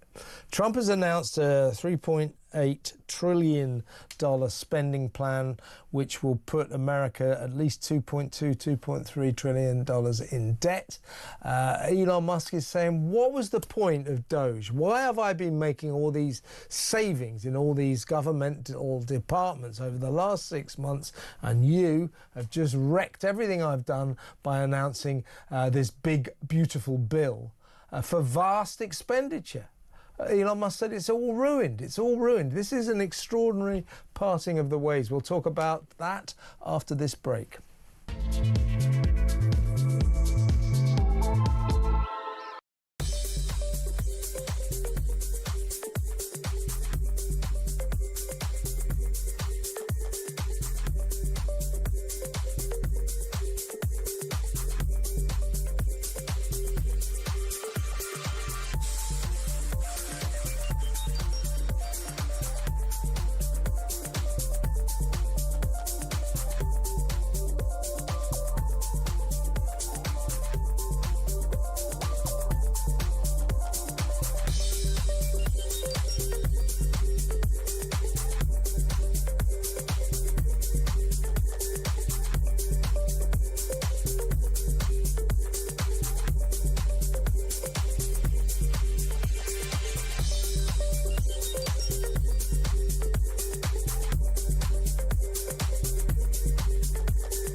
Across the UK, on DAB+, on your smart speaker, on your smart TV, and on your side. This is Talk. Welcome back. Elon Musk and Donald Trump, the love affair appears to be over. Elon Musk has exploded on Twitter. This is about the Congress passing this big, beautiful bill, the spending plan. I think it's for about $3.8 trillion. It'll plunge America apparently something like $2.3 trillion into debt. And Elon Musk says this is all wrong. I've been trying to save money. That's the whole idea for 6 months. You just ruined everything. Well, let's get the chair of the Republican Overseas Organisation, Greg Swenson, on. He's back here in London after being in God's own country for a while due to tax reasons. Good to have you back, Greg. Great to see you, Kevin. Let's talk about this. This is Elon's tweet. I'm sorry, but this is today. This was a couple of hours ago. I'm sorry, but I just can't stand it anymore. This massive, outrageous, pork-filled congressional spending bill is a disgusting abomination. Shame on those who voted for it. You know you did wrong. You know it. I think the person he's really angry with is Donald Trump, who actually called this the big, beautiful bill. What Musk is saying, you know, you commissioned me to make all these savings on government, DOGE, the Department of Government Efficiency. I've been going through various departments like a dose of salt, trying to save you billions and billions. And then suddenly you're going to spend trillions. You've just announced that, or you've got through Congress, this massive spending spree. Musk has had it. He's furious. He's attacked his old mate Trump, really, here. So your thoughts? Yeah, I mean, I think I agree with Elon in many respects. I mean, you know, this congressional bill is just kind of, okay, it's a little better than what we had in the last 4 years, but it's not great. There's not massive spending cuts, which we need. And so, you know, I kind of agree with Elon. I don't think he's like that angry at President Trump. I think it's more at the Congress, who had an opportunity to pass something that was meaningful, and they did not. So, but look, Kevin, there's some. This is in the Senate right now. I think there's going to be a lot of cuts that come from the Senate, and they send it back to the House. This is early on. It's early stages right now. Do you think then that old Trump handed him the keys to the White House on Friday? You don't think Donald will be changing the locks now? That you think? No. Do you think Donald would actually approve of what he said? Because the problem here is, you know, Trump called this the big, beautiful bill. Yeah. He's sort of lending it his support. So he is in this in terms of what Musk is saying. Musk is pointing the finger not only at Congress, but also at Donald Trump. Donald Trump has not been hostile to this. No, I'm not sure about that. I mean, I think what the president has to do is let the Congress do what they should do. And yes, we conservatives were all disappointed with the big, beautiful bill. It didn't cut enough spending. It wasn't really going to cut the deficit as much as we'd like. But also, I should point out that they're not factoring in the growth objectives of this bill. And this is what Mrs. Thatcher went through in 1978 or 79. You know, you look at a static level and realize, okay, you know, taxes will go down. We're going to lose all this revenue. When in fact, if there's growth, there'll be a lot more revenue from taxes. When President Trump did this in 2017, his great, you know, first term tax reform bill, tax revenues are up 50% since that tax bill was passed. I mean, and I think a lot of the press, a lot of the Congressional Budget Office and all those idiots in the bureaucracy ignore the fact that if there's growth, tax revenues go up. So that's important to think about, Kevin. Yeah, indeed. So even if we extract Trump from the equation, you can understand why Elon might be rather annoyed insofar as he's been working very hard for 6 months, going through these various government departments like a dose of salts to save billions of dollars, and then suddenly Congress say, right, we're going to spend $3.8 trillion. So what Elon is saying, and he said this last week actually, that basically all the work I've done trying to save money has been negated by this big, beautiful bill. You know, there's a certain amount of truth to that, Kevin. I mean, I think, you know, he's frustrated. He wants to take a chainsaw to all this ridiculous government spending, and he should, and he did. And, you know, by the way, $150 billion is not exactly a small number, but the biggest problem with the American model, much like here in the UK, is entitlement spending. spending. And you can't cut welfare, you can't cut Medicaid, you can't cut Social Security. It's an electoral loser, first of all, but also it's baked into the formula. Yeah. And I think that's what he's frustrated about. A lot of the so-called spending that he can cut, it's important, and I want Doge to keep doing it. But there's certain things that are so-called untouchable in the American model, much like here in the UK. Yeah. And what did you make of these allegations in the New York Times that while operating the Doge system, Elon Musk was off his nuts on ecstasy, ketamine, cocaine, you name it, he was on it. Now, if this is true, right, the way I see it is, everything you hear about Elon Musk is just extraordinary. I interviewed his father, Errol, last week, and I said to him, he's a guy, right? He's running 3 massive companies, huge companies, X, SpaceX, and Tesla, very successfully. By all accounts, he spends half of his day on Twitter, X, and the other half playing video games while running his... And now we find out, if these allegations are true, that then of course the president calls him in for Doge. So he's running 3 companies. He's cutting billions off the budget of the American government, working for the president. And now we learn, if these allegations are true, all the time he was off his nuts on drugs as well. What an extraordinary guy. Yeah, I mean, he is a really extraordinary guy, Kevin. I mean, I think we can all agree on that. I'm not sure, what these allegations are, if they're true or not. I don't care, really.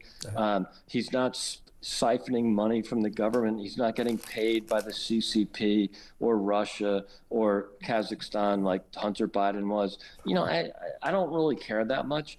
I mean, look, if he breaks a law, whatever, okay, let's talk about it. But I do think that what's most important here is that what he's done at Doge is really fantastic, and it will continue, even though he's leaving for obvious reasons. And he never committed to more than 6 months to this project anyway. Yeah, no, sure, I get that. Yeah, he always said he would go by May the 30th. But do you think that implicitly Trump will agree with his broadside against Congress? I think he does. But what the president understands is that it's up to the Congress. It's up to the Senate. So that it's sort of out of President Trump's hands. What he really wants is to pass something. Because if you don't pass something, Kevin, then there's a massive tax increase on Americans, and that would be a disaster. So even though many of us conservatives don't like the bill as presented by the House, I hope it gets improved by the Senate. We have to pass something. Yeah. It's not going to be one of these situations where everyone's happy. But it has to be passed. But it's got to be kicked around the Senate first, so we'll watch that with interest. Greg, good to have you back in London. And great to see you, Kevin. Great to talk to you, mate. Greg Swenson, the chairman of the Republican Overseas Organisation, back in London. He's been in America for some months now because of tax reasons, old Keir Starmer taxing the rich.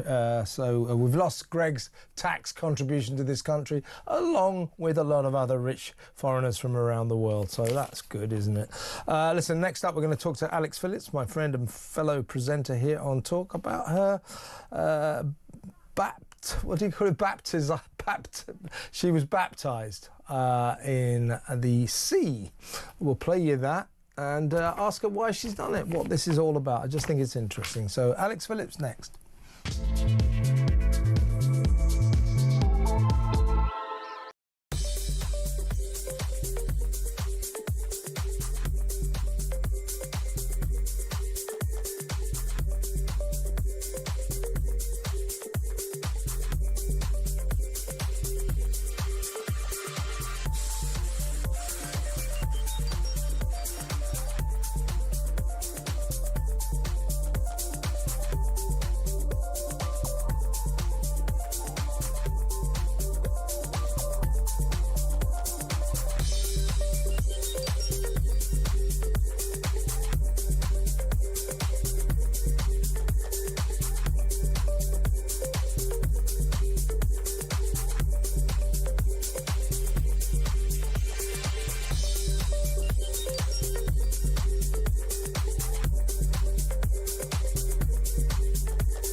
that's the key thing here, is that the French have been asked to disrupt these operations but not actually stop them.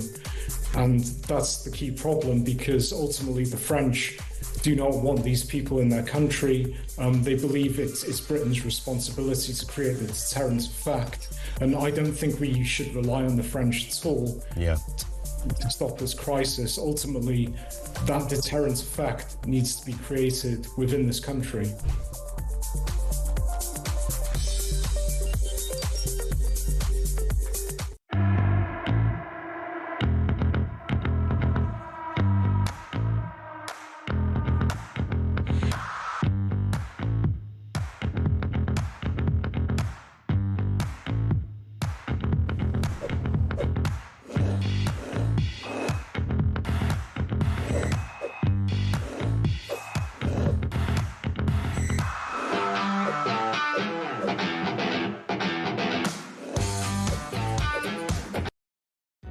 Across the UK, on DAB+, on your smart speaker, on your smart TV, and on your side. This is Talk. After the 9 o'clock news, we're going across to France to talk to Gavin Mortimer, the Spectator's man there, about all things France, really. But I want to get his take on the French attitude to our migrant crisis and their lack of activity in stopping these boats. I mean, on Saturday, nearly 1,200 migrants came across while the gendarmes stood there and watched like they always do. So that and so much more. We're also going to find out about that marriage, Mr. and Mrs. Macron. Is she still belting him? We'll see what we can find out about that as well. Before we go to Gavin, though, Alex Phillips is standing by, but while we wait to go over to Alex, let me play you this. So she posted this video on X, Twitter, whatever you want to call it, and this is her getting baptised in the sea. There you are. This is the sea off the coast of Eastbourne, the holy city of Eastbourne. The caption here says Phillips dunked, which perhaps is a little irreverent, but look, here she is. I guess that's a vicar. There's a friend there as well. Hang on a second. I think she gets chucked under now. Hang on. Go. So presumably they're saying welcome to the world of God and Christ, that sort of thing. I don't know what they actually say at this point. I was baptised, but it was when I was a baby. And that was a fairly long time ago. There she goes. I don't want any jokes about why did they let her come up again. Seriously, though, I just thought it's a very interesting thing. I don't want to be rude, but, you know, Alex is not a baby. And, you know, it's an interesting thing to do at her time of life. So welcome to the show, Alex. Hello, Alex. Hi, my darling. Look, I'm going to be honest with you. I'm at a memorial service for my great friend Patrick O'Flynn, so I'm in the pub right now. So if there's distractions and noise, I'm sorry, but we can hear you. So, of course, Patrick was a great guy, and it's a good place for you to be right now. We just played that video of you getting baptised in the sea off the coast of the holy city of Eastbourne.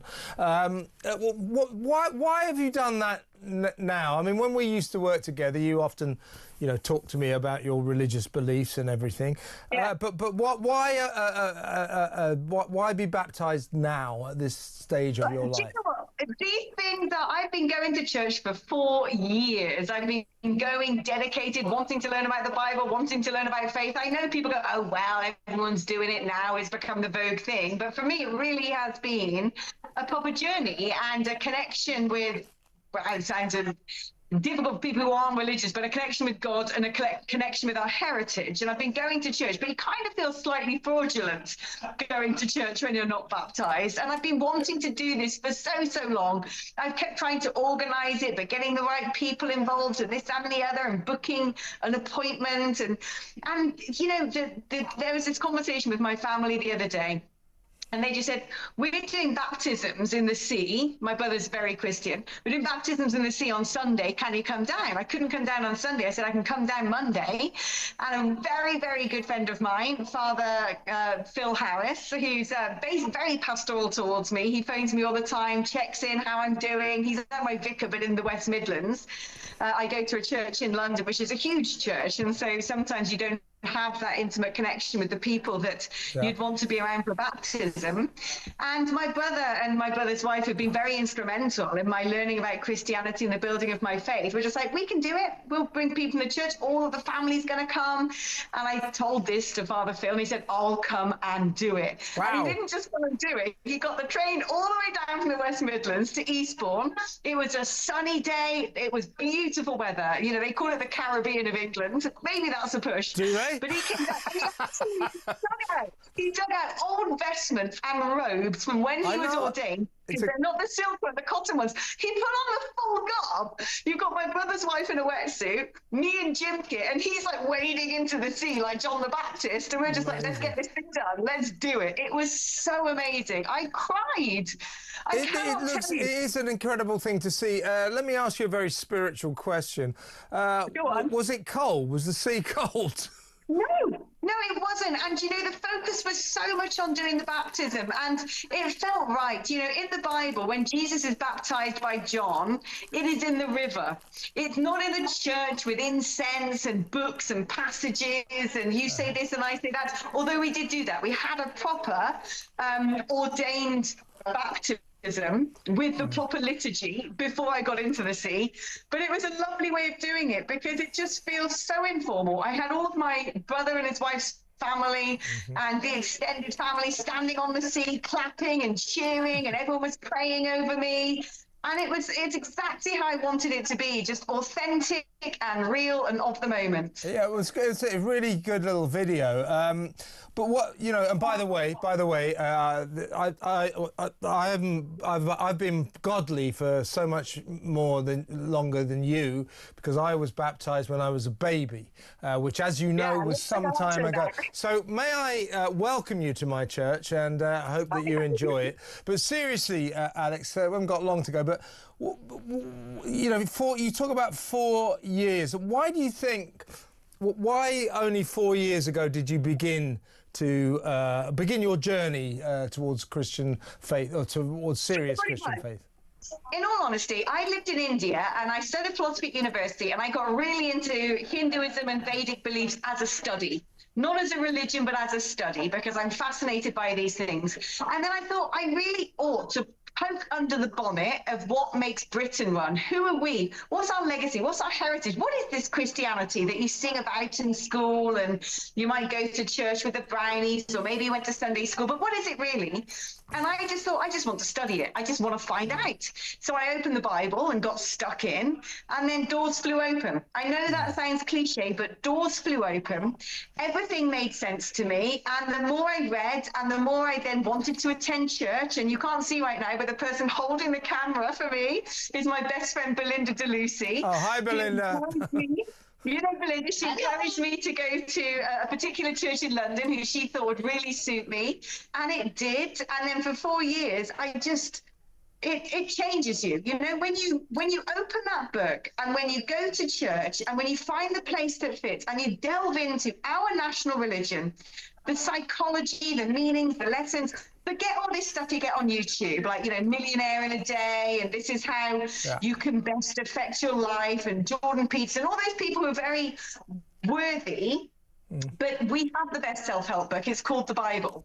And if people just, it's in complicated language, and it's hard to sort of, you know, necessarily mirror it to the modern age. But if you do it, if you read it, if you look at what we've got, and if you just look at the evidence of how Western civilization has advanced, how we're responsible for all of the inventions, for peace, for democracy, for the legal system, for women's rights, you realize what Christianity has brought the world. And I just wanted to learn more about it. And when I learned about it, it then became a situation of, this is me.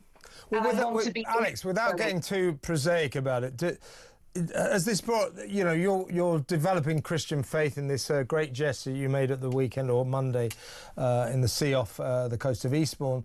has it brought a sort of meaning to life for you? Because for most of us, we just tolerate this meaningless chaos, this inferno that we suffer. But has it really helped you? Has it really? Yeah. It has. And this isn't just gesture politics or, something I did as a fad. I've been going to church and reading the Bible for 4 years. This has grown to be such an important part of me. I like to call it vitamin G.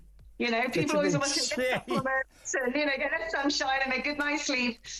But a little bit of vitamin G, a bit of vitamin God on a Sunday. And really, until you open that text, until you delve into the narratives, and until you understand the historical significance, and you let that into your life, all of a sudden it clicks and you suddenly go, wow. This is what it was all along. Amazing, Alex. Well done. And I'll buy you a very drink very soon to celebrate. Alex Phillips there. When we come back, we're going to France to talk about Macron. Stick around.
Across the UK, on DAB+, on your smart speaker, on your smart TV, and on your side.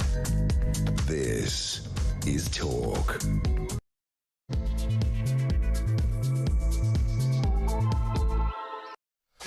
Welcome back. This is the final hour of tonight's Political Asylum. It's been one hell of a show. Alex Phillips getting baptised. How about that? In the sea.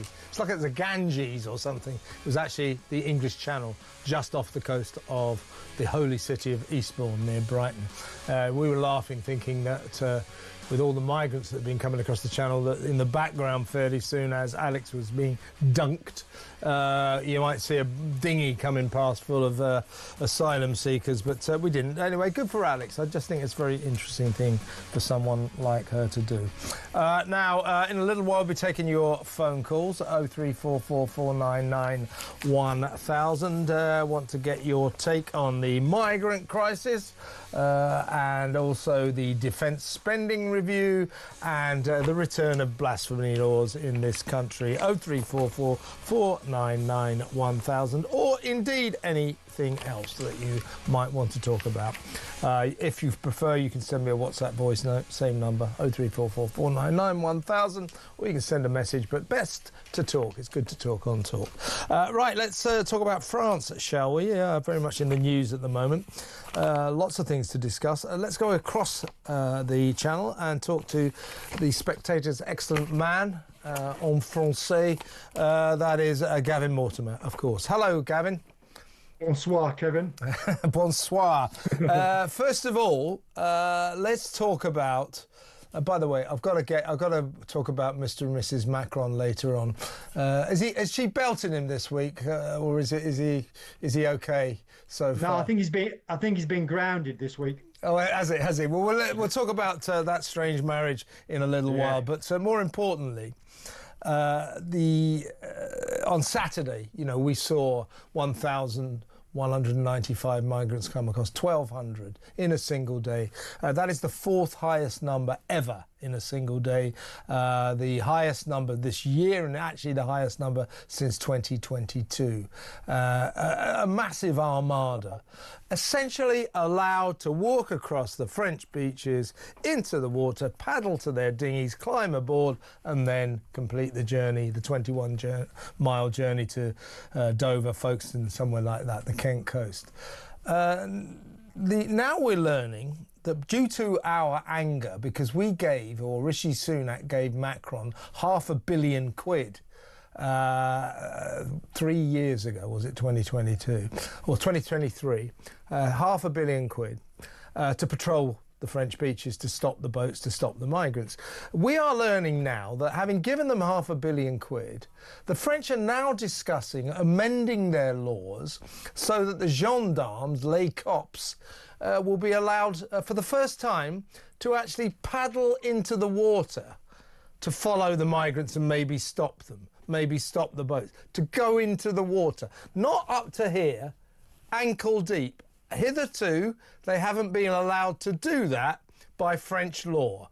So all the migrants have done is get their toes into the English Channel, and at that point, as we're looking at that now, the gendarmes step back and watch them. Now they're saying, oh, well, yeah, perhaps you ought to amend that law so that we can pursue the migrants into the sea and perhaps stop the boats setting off on these very dangerous journeys. So only now, 2 years and 3 months into this £500 million deal, are the French considering allowing their cops to literally go ankle deep into the sea. What on earth is going on there?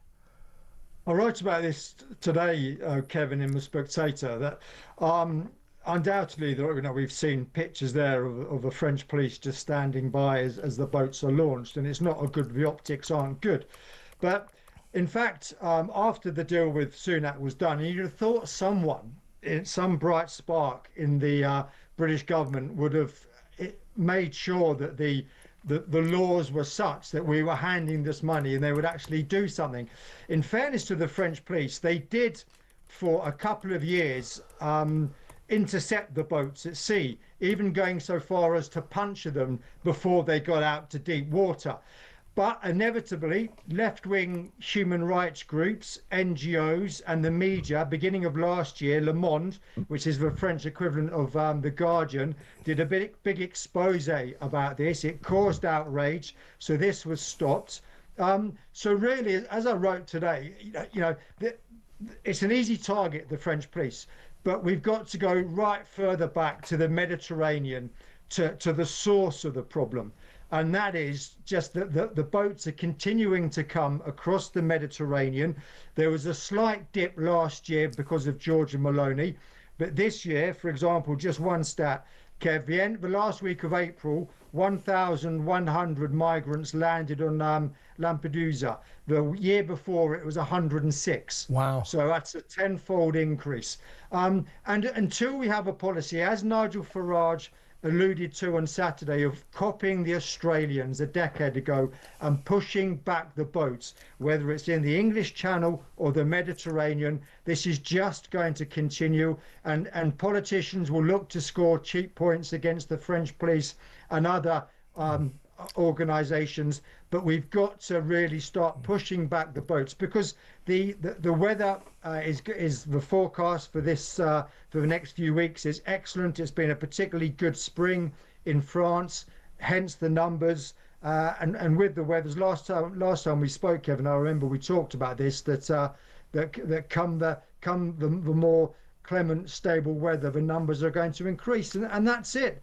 And you're not going to smash the gangs until you go to North Africa and put in place, as Georgia Maloney said in 2022 when she was first elected, we've got to have reception hotspots outside Europe where everyone can be processed, and we can separate the economic migrants, the majority, to the minority who are genuinely seeking, fleeing war and persecution. Yeah, I mean, you know, smashing the gangs, as Keir Starmer obsessively drones on about, it's just a flawed strategy.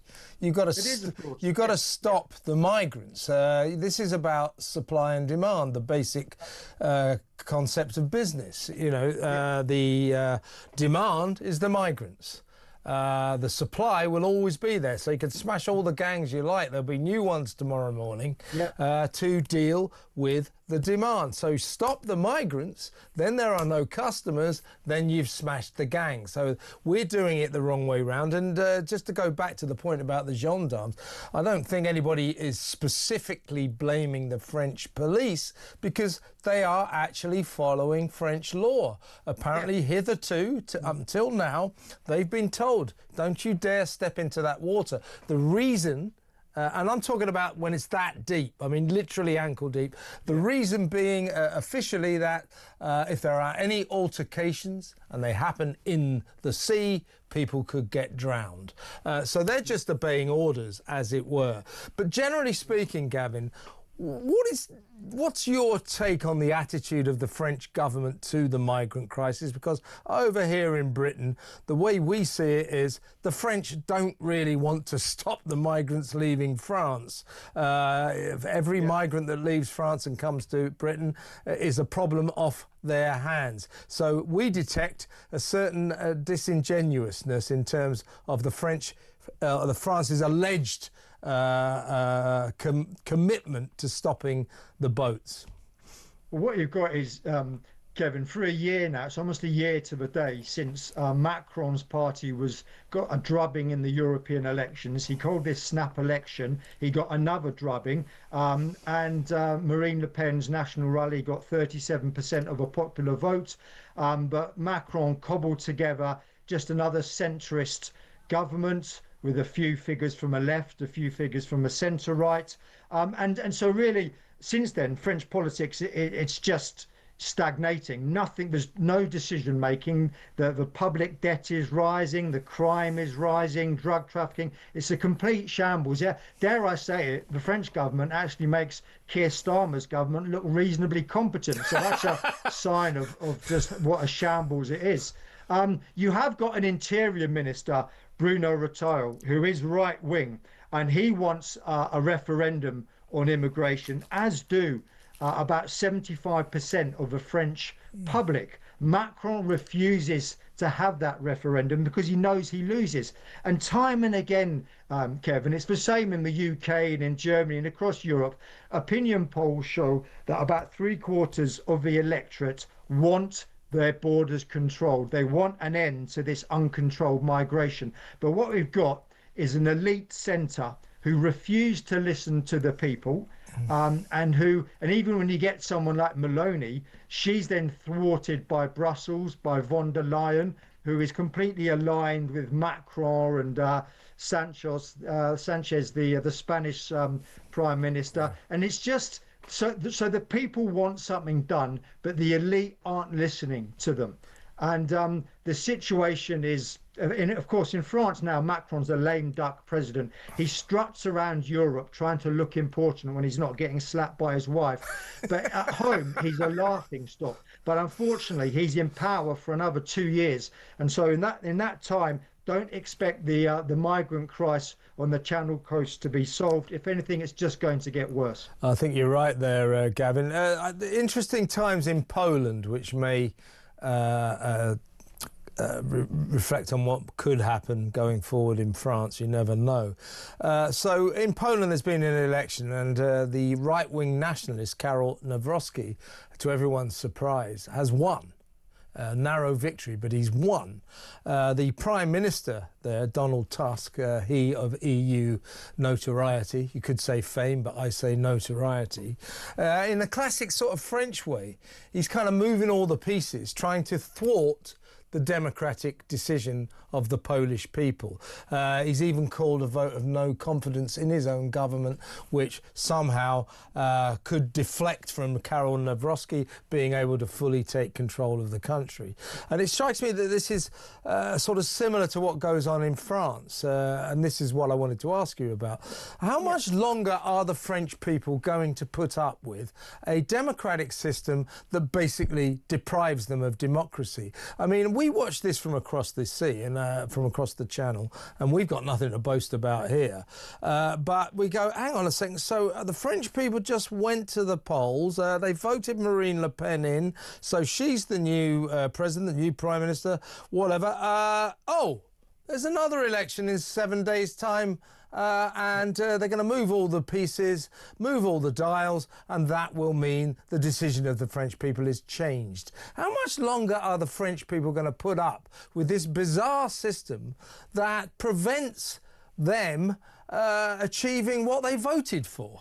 Yeah, it's a question that's being asked frequently in the the equivalents of talk TV in France.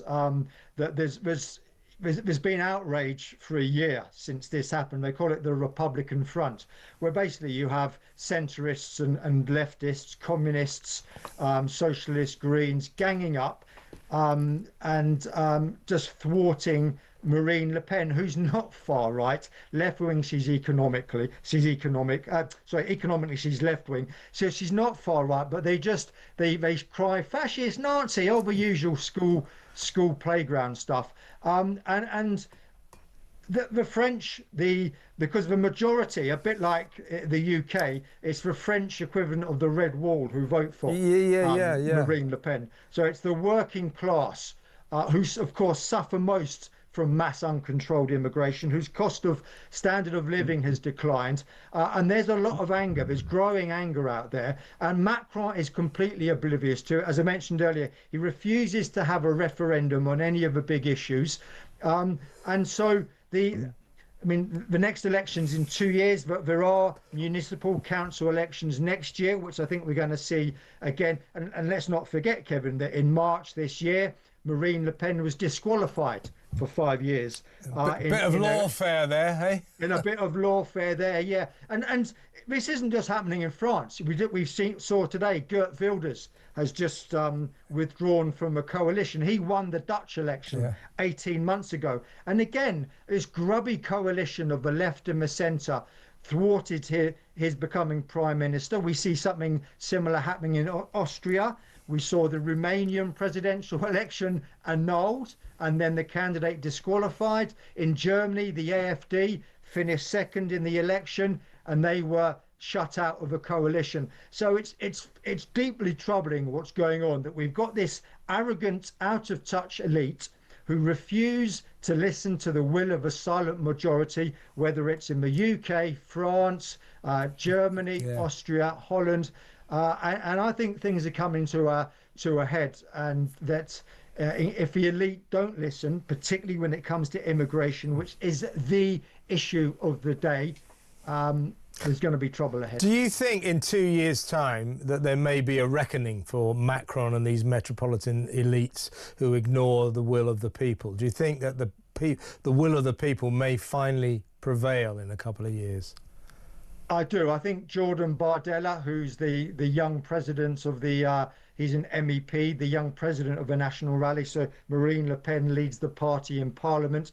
He's the Bardella. He's very personable. He's got a good media image, appeals to the young, appeals more to the middle class. He's more economically liberal than Le Pen, but still a social conservative. So I think in a way it could backfire, this lawfare, in getting rid of Marine Le Pen. She's appealed the decision, which will be heard in a year's time, but Bardella is coming up. And I think the outrage, the French know what's gone on, just as the Romanians knew what went on with their annulled election. The French know that Marine Le Pen, she was accused of misusing EU funds, not to enrich herself personally, but just to help the party pay its assistance. It's done, dare I say it, quite a bit in the EU. She got a 5-year disqualification, €100,000 fine. But Bardella's there waiting, and he's coming up, and he's very popular. But I think such is the outrage among the people, and also, Kevin, such is the anger and the disillusionment with Macron, who came to power exactly 8 years ago, saying, "I'm not like the past, like Sarkozy of a centre right or Hollande of a centre left. I'm something new," a bit like Tony Blair. "I'm the third way," and he's ended up even worse than what was in the past. He's just another of this out of touch, arrogant, aloof, contemptuous elite. Well, perhaps that's what Brigitte Macron thinks of him, and that's maybe why she belted him at Hanoi airport coming off that plane. But seriously, Gavin, what is going on? I mean, there must have been a lot of speculation, a lot of stuff in the papers and on the telly over in France about this extraordinary incident. What's your take on it? What are people thinking is going on in this marriage? My understanding of the dynamic is that possibly due to their age difference and the fact that she was his teacher when they first met when he was 15, that there's a sort of son-mother relationship, that she wears the trousers and calls the tune, and he stepped out of line somewhere here, so she belted him. What's your take on this marriage? What are people saying in France about all this? Well, the first thing to say is that the French image matters a lot to the French, and there's just bewilderment that he allowed himself to be photographed or filmed in this compromising position just as the door swung open. And the French don't like being laughed at. And you may remember about a decade ago, Kevin, when Francois Hollande was president, he was filmed on the back of a scooter. Oh, his little moped, he'll go around and see his mistress. Right, exactly. I remember that. And he with a little helmet on, and he became a laughing stock, and France did too. So the French, this will really hurt Macron, because he's always portrayed himself. I've described him before as nothing more really than a good actor in a sharp suit. And this, he fluffed his lines big time here. But the point of, I mean, it's a very interesting, because his relationship with women in general is interesting. He doesn't get on at all well with Giorgia Meloni. Funny enough, he did meet her today, and there's I saw that. Yeah, forced photos. But in general, he prefers the company of men in his government. He likes to be surrounded by advisors who are men. Most of his important ministers are men. And he seems to have a problem with women his own age, younger women, sort of confident, strong women. And the only woman he really seems to have any sort of strong relationship is with Brigitte, who, as you said, is old enough to be his mother. He had a very strange relationship with his own parents. He doesn't really seem to have had a close relationship. The person really who raised him, certainly intellectually, was his grandmother, who just thought he was the bee's knees, and she was a teacher, left-leaning, and of course Macron is culturally, socially very left-wing. And so, whereas Brigitte, she comes from a rather provincial conservative family. So it has been said that she's the one with the common sense on cultural and social issues.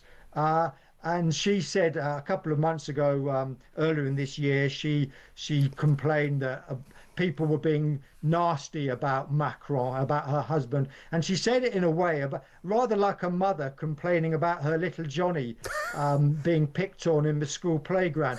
So I think you're right, and a lot of French people think that too, that this is a very odd and not a particularly healthy relationship between the two of them. And was Brigitte just shoving him back into line? Interesting. I mean, she's 72, he's 47. In itself, strange enough. And then, of course, that they met when he was a 15-year-old pupil at her school. She was a 40-year-old drama teacher. left her husband for him. The Macron family sent Emmanuel to Paris to get away from her, but no dice. They end up getting married. It's very, very odd indeed. And that footage in Hanoi will haunt Monsieur Macron forever. Gavin, really good to catch up with you. Great stuff. Thank you very much for your time. That's Gavin Mortimer, the Spectator's man over there in France. Interesting times, I think. Let me know what you think about that. The French, it's like I say about the migrant crisis. Oh, look, well, they just stand there watching. It's because they kind of want to. They don't really want to stop the migrants. Every migrant that is stuck in Calais is the French problem. If they get on a dinghy, come across 21 miles to Dover or Folkestone or Deal, these Kentish South Coast towns, they are then our problem, and we know the rest of that story. They become our problem sometimes for donkey's years, 10 years, 5 years. We have to put them in hotels, we have to give them benefits, they fight their legal case, doctors, nurses, you know what I'm saying. So that's why the French want to get rid of them. So that we can look after them. So your thoughts, 03444991000. When we come back, your calls and your messages and your WhatsApp voice notes. So stick around, folks.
Is it Elon Musk you're taking to Kent by any chance? Is that why he's resigned from Trump? Not him. He's a UK tech entrepreneur. He's 28. He's awesome. He's very successful, and he's a volunteer, and he's put together a great team.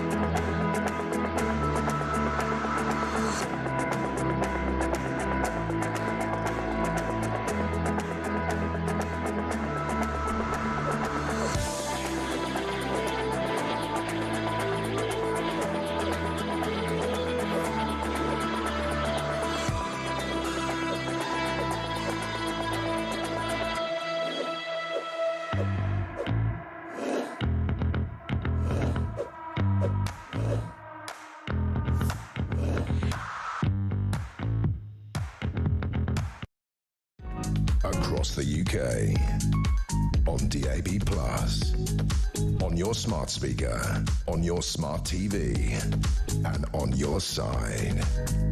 This is Talk. Welcome back. Quick message I've got from Anthony, Tony in Essex. He said, if I punched a French copper and ran into the sea, would that mean they couldn't chase and catch me? Well, Tony, I would not advise you doing that, and certainly would not condone you doing that. But yes, essentially, you get ankle deep into the English Channel and the gendarmes are not permitted to pursue you. That's why so many migrants get into the sea and into their dinghies and then sail 21 miles to the south coast of Britain, unhindered, unstopped, unchecked by the French police, because they're ankle deep in the sea. This has been the case for 2 years and 3 months, ever since Rishi Sunak gave the French £500 million to patrol their beaches properly. French are now looking at changing that law so that the French police will soon, we hope, be able to follow migrants into the sea. I'm not talking about up to here. We're talking about like ankle deep, knee deep, that kind of thing. Stop the boat, stop the migrants. Big change after 2 years and 3 months. The gendarmes, having pocketed our £500 million, will be able to paddle in the sea legally. Honestly, the dysfunction of this, as I said earlier, is just off the scale. Right, let's go to the phones and let's talk to John in Cornwall. Hello, John. You want to talk about sex offenders? Following on from our story about that sex offender that got a £10 fine. What would you like to say? Oh, hi, Kevin. Thanks for having me on. Yeah, in this country now, there is no justice. There is no law. There's no justice. Mm-hmm. And I believe there should be, like in some parts of the world, a justice of consequence. And that is where you pay a consequence for your behaviour. Well, that's the idea of punishment. That's the idea of punishment, isn't it? It is. It is. We should go back to capital punishment. You imagine... if somebody did that I say this to people, if somebody did that to a member of my family, they would pay a consequence, and it would involve losing a part of their anatomy. And but you mustn't do that, John, must you?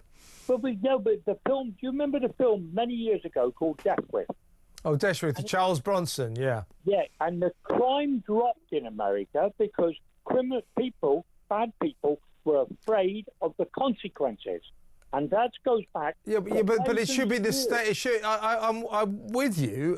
Punishment should fit the crime, but it must be the state that issues the punishment, not individuals. What do you do if the state won't? I don't know. We can't encourage people to go around administering their own punishments, can we? Well, no, we can't. No, John, we can't. We have. Do you remember a few years ago there was a case in Pakistan where a young lady was approached by a man and she rejected him, so he threw acid in her face. Well, I don't particularly remember that case. The court in Pakistan ruled that he be tied to a gurney and sulfuric acid dropped in his eyes. The consequence of that. Now, what I'm saying is, you're talking about eye for an eye, aren't you? The punishment should match the crime. I mean, I don't think I don't think that we want to live in a country that drops acid into people's eyes for a punishment, do we? But what do you do when there is no? Well, you send you send them to jail for a long, long time. How about that? No, I tell you what, jail isn't what it was. I was in prison over 50 years ago, and I was in there, and I was there to be punished. And I had to work sewing mailbags and landing mats for the Navy 5 days of the week, and I got a quarter ounce of tobacco, 2 packets of Rizzler, and a box of matches for a week's work. Well, that's because I was there to be punished.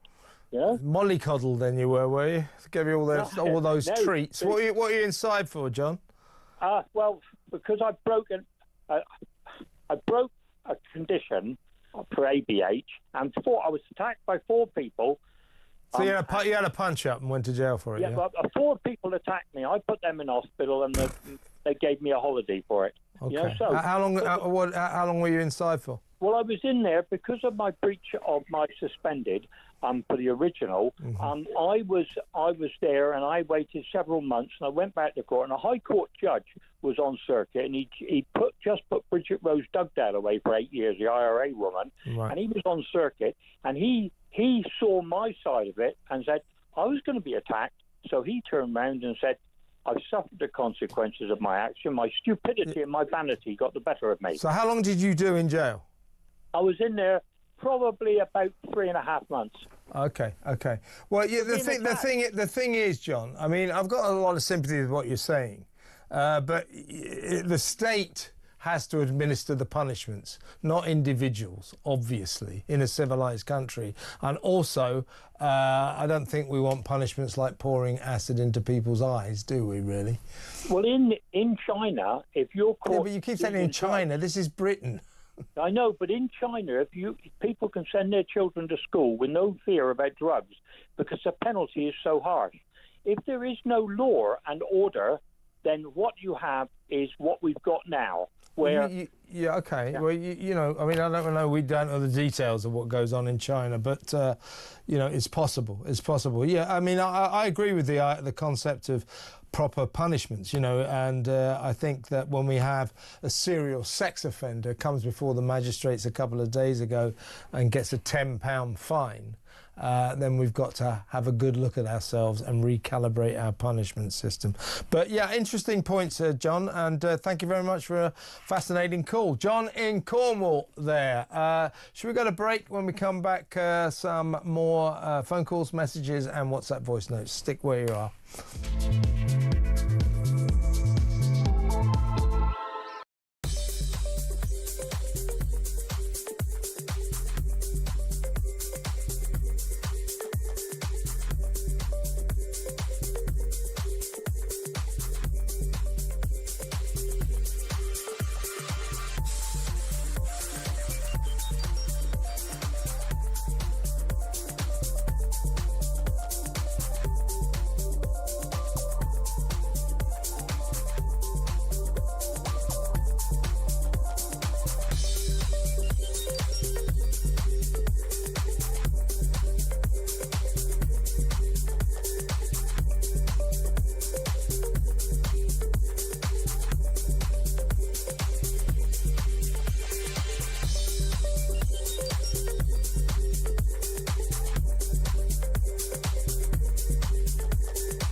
Across the UK, on DAB+, on your smart speaker, on your smart TV, and on your side. This is Talk. Welcome back. Quick message, quick text here. This is from Ernie. Ernie says, on the Madeleine case, the photo-fit drawing of someone seen carrying a toddler outside the apartment was uncannily like Bruckner, Christian Bruckner.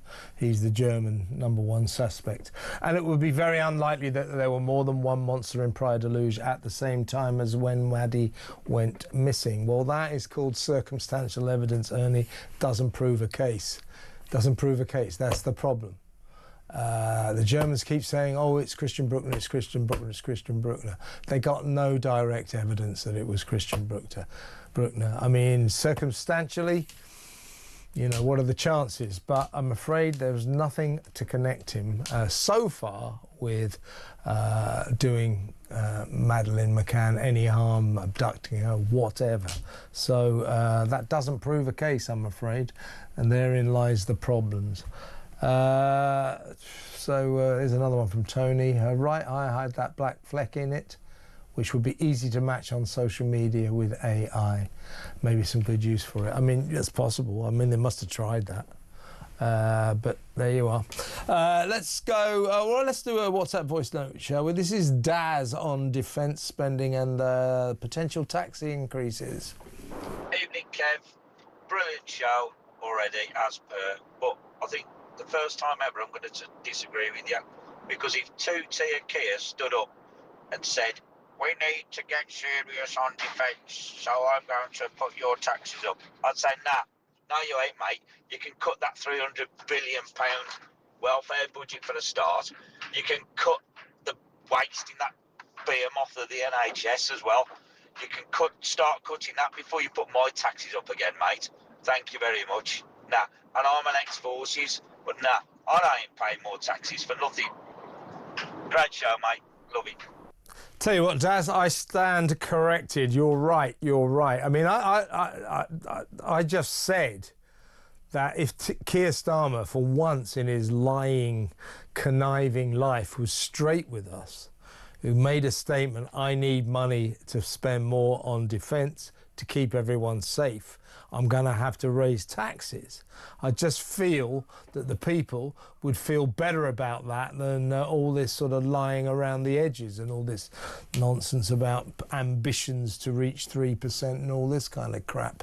So, yeah, I agree with that. We need more defence spending, and if that money can be found by massive savings on the various wastes of money, particularly net zero, then fine, I'm all for that. I don't want tax increases. I just think it would be more honest of the Prime Minister to level with us. But then again, he's not a very honest man, is he? Let's go back to the phones. Let's talk to Paul in Liverpool. Hello, Paul. Yeah, okay, just about the migrants coming over. Yep. Look, the French don't want to help, and you can't blame them. They want to get rid of as many as they can every day, all day. I mean, look, if them police can't jump into the sea to get a couple, that means you can run into a bank, grab $1 million and jump into a puddle, and they wouldn't come and get you. So forget that. The fact is, the English government need to go to France and say, look, okay, we get it. You don't want to get... you want to get rid of them, so do we. Let's do a deal. Let's come up with some plan where you can get rid of them. And if you have to send them into the water, we'll get them, find a way, put them into a ship, sail the ship to some island somewhere, but we don't bring them here. And that'll be the plan. But, you know, stop pretending that, you know, we're all friends and you're trying to help. It's not real. Yeah, the system, right, the problem, I think, at the root of our problems with the migrant crisis is we have a Prime Minister and we have a socialist government that actually don't want to close our borders. Keir Starmer, for his entire career, has been committed to letting people into this country, to not having sovereign borders, to letting as many foreigners in as possible. He thinks that's a good thing, and so do many of his cabinet colleagues. That's a good thing, Kev. Because he's an idiot, that's why. I think that's good. Yeah, well, I mean, God. Because they live in a sort of a sort of metropolitan elite bubble where they don't have to worry about the realities of life. They think it makes them seem like really, really nice people. These poor foreigners, they're escaping war and torture. Let them all in. Let's not be fascists by stopping them. You know, it's pathetic. It's pathetic. The streets are dangerous, Kev. Yeah, because of all this. I totally agree. These people, Starmer and his mates, as I say, the problem is they don't want to stop the migrants, and that's why their system completely fails to stop the migrants. If you really wanted to stop the migrants, as you said, Paul, you got to start turning the boats around, you got to start detaining them, you got to start deporting them, you got to start sending a message. You ain't getting into Britain. Come what may, you're not getting into Britain. You broke our laws, therefore you're not getting asylum, and so on and so forth. But we don't have any resolve about doing this. Our government has no resolve because they don't really want to solve this crisis. Therein lies our problem. Paul, good to talk as always. Thanks, mate.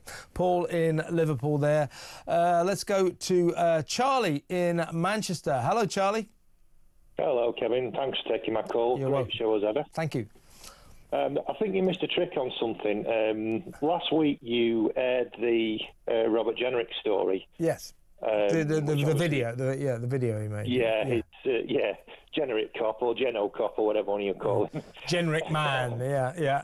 Yeah, but the point I wanted to make, if you'll pardon the pun, is that obviously this guy has sort of said to Robert Jenrick, "I've got a knife." Yeah. Now, the issue I wanted to raise last week was why the hell didn't Robert Jenrick back off, get on his phone, get straight on the phone to the police and say, "Hang on, I've just been threatened by somebody with a deadly weapon on the London Underground. Get somebody down here and arrest him." And it kind of disappointed me that when he had, I can't remember. Well, he turned around. Susanna Reid said, "Oh, why didn't you report him to the police?" Look, this is a guy. In principle, I'm with you, Charlie, but this is a guy on the London Underground with a complete hoodie on. You can't see his face. The Underground, the tube trains are full of these kind of people. He says to Jenrick, "I got a knife." Reporting that to the police would be an utter waste of time. They wouldn't do anything. What are they supposed to do? Can you look for a man with a mask, please, with a hoodie on, who says he's got a knife? They wouldn't find him. Yeah, but that's fair enough. But the way you sort of dismissed Susanna Reid, I think what she was saying was ridiculous. Ridiculous. Well, I don't agree with you. Seriously, Charlie, what would that achieve? If Robert Jenrick said, "A guy with a hoodie on, you can't see his face, just told me he's got a knife," what do you think's going to happen there? I'll tell you what will happen. I'll tell you what the police would do. The square root of sod all. They wouldn't do a damn thing. Maybe so. Maybe so. So what's the point of reporting it then? I think her outrage of it. Confected. She was making out. She wasn't outraged. Do you think? Yeah, of course she wasn't. She was a bit upset he's a Tory. Well, maybe there's an element of politics. She wasn't upset. She thought she was onto a story. The point is, I agree, of course. If you see a guy with a knife, and you can see his face and all that, by all means tell the police. But in those circumstances, Robert Jenrick saying, "Oh, a guy with a hoodie, you can't see his face, just told me he's got a knife." He wasn't in a hoodie. He was in a mask. Yeah, but you could. Yeah, that's not the point, is it? He was in a cap. You can't see him. He was in a cap, not a hoodie. Yeah, but you couldn't see him, could you? You couldn't see his face from the angle. What I'm saying to you, Charlie, in principle, I'm with you. Report knife possession to the police. In the real world, what do you think the cops are going to do? I've just seen a guy in a mask on the London Underground system. He says he's got a knife. What do you think the cops are going to do? Well, I think nothing. They're not going to do anything. But this isn't this the whole point of stop and search? That okay? Well, yeah, but this isn't a stop and search. This isn't a stop and search issue, is it? This is about a guy on the London Underground system who just told Robert Jenrick he's got a knife. He was probably lying anyway. He's just trying to be a tough guy. He was. But the police aren't going to do anything. Oh, hello, is that the police? I've just seen a man in a mask. You can't see his face. He's on the London Underground system. I think he might have a knife. You actually think the police are going to do a damn thing about that? There's more to it. There's more to it than that, because he said to Robert Jenrick, "I've got a knife." Yeah. That's a threat. Yeah, but how are they? What do you think the police are going to do? Oh, this guy 20 minutes ago told me he's got a knife. What do you think the police are going to do? I know what they're going to do. Nothing. I know what you're saying, Charlie. We're not really... the principle of what you're saying is correct. You should report knife possession on the London Underground system. In the real world, saying a bloke with a mask on, you can't see his face, just told me he's got a knife, means the police will do nothing. That's just the way it is. Well, yeah. Well, it's true. I'm right, aren't I? I'm right, you know. It's like phoning up the police and saying, "I've just had my bicycle stolen," or somebody's just broken into my house, just had my car stolen. The police so they're not going to do anything about a man in a mask that maybe might have a knife on them, and they said that 20 minutes ago. They're not going to do anything. That's the truth. But I take your point. Well, we're not really arguing here. You should report this kind of thing. But in the real world, that would not have achieved anything. Anyway, Charlie, keep tuning in. Good to talk to you, mate. Charlie in Manchester. We better go to break. When we come back, a few more calls.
Let's give those brave men and women who are in our jails the tools they need to do their job and feel safe.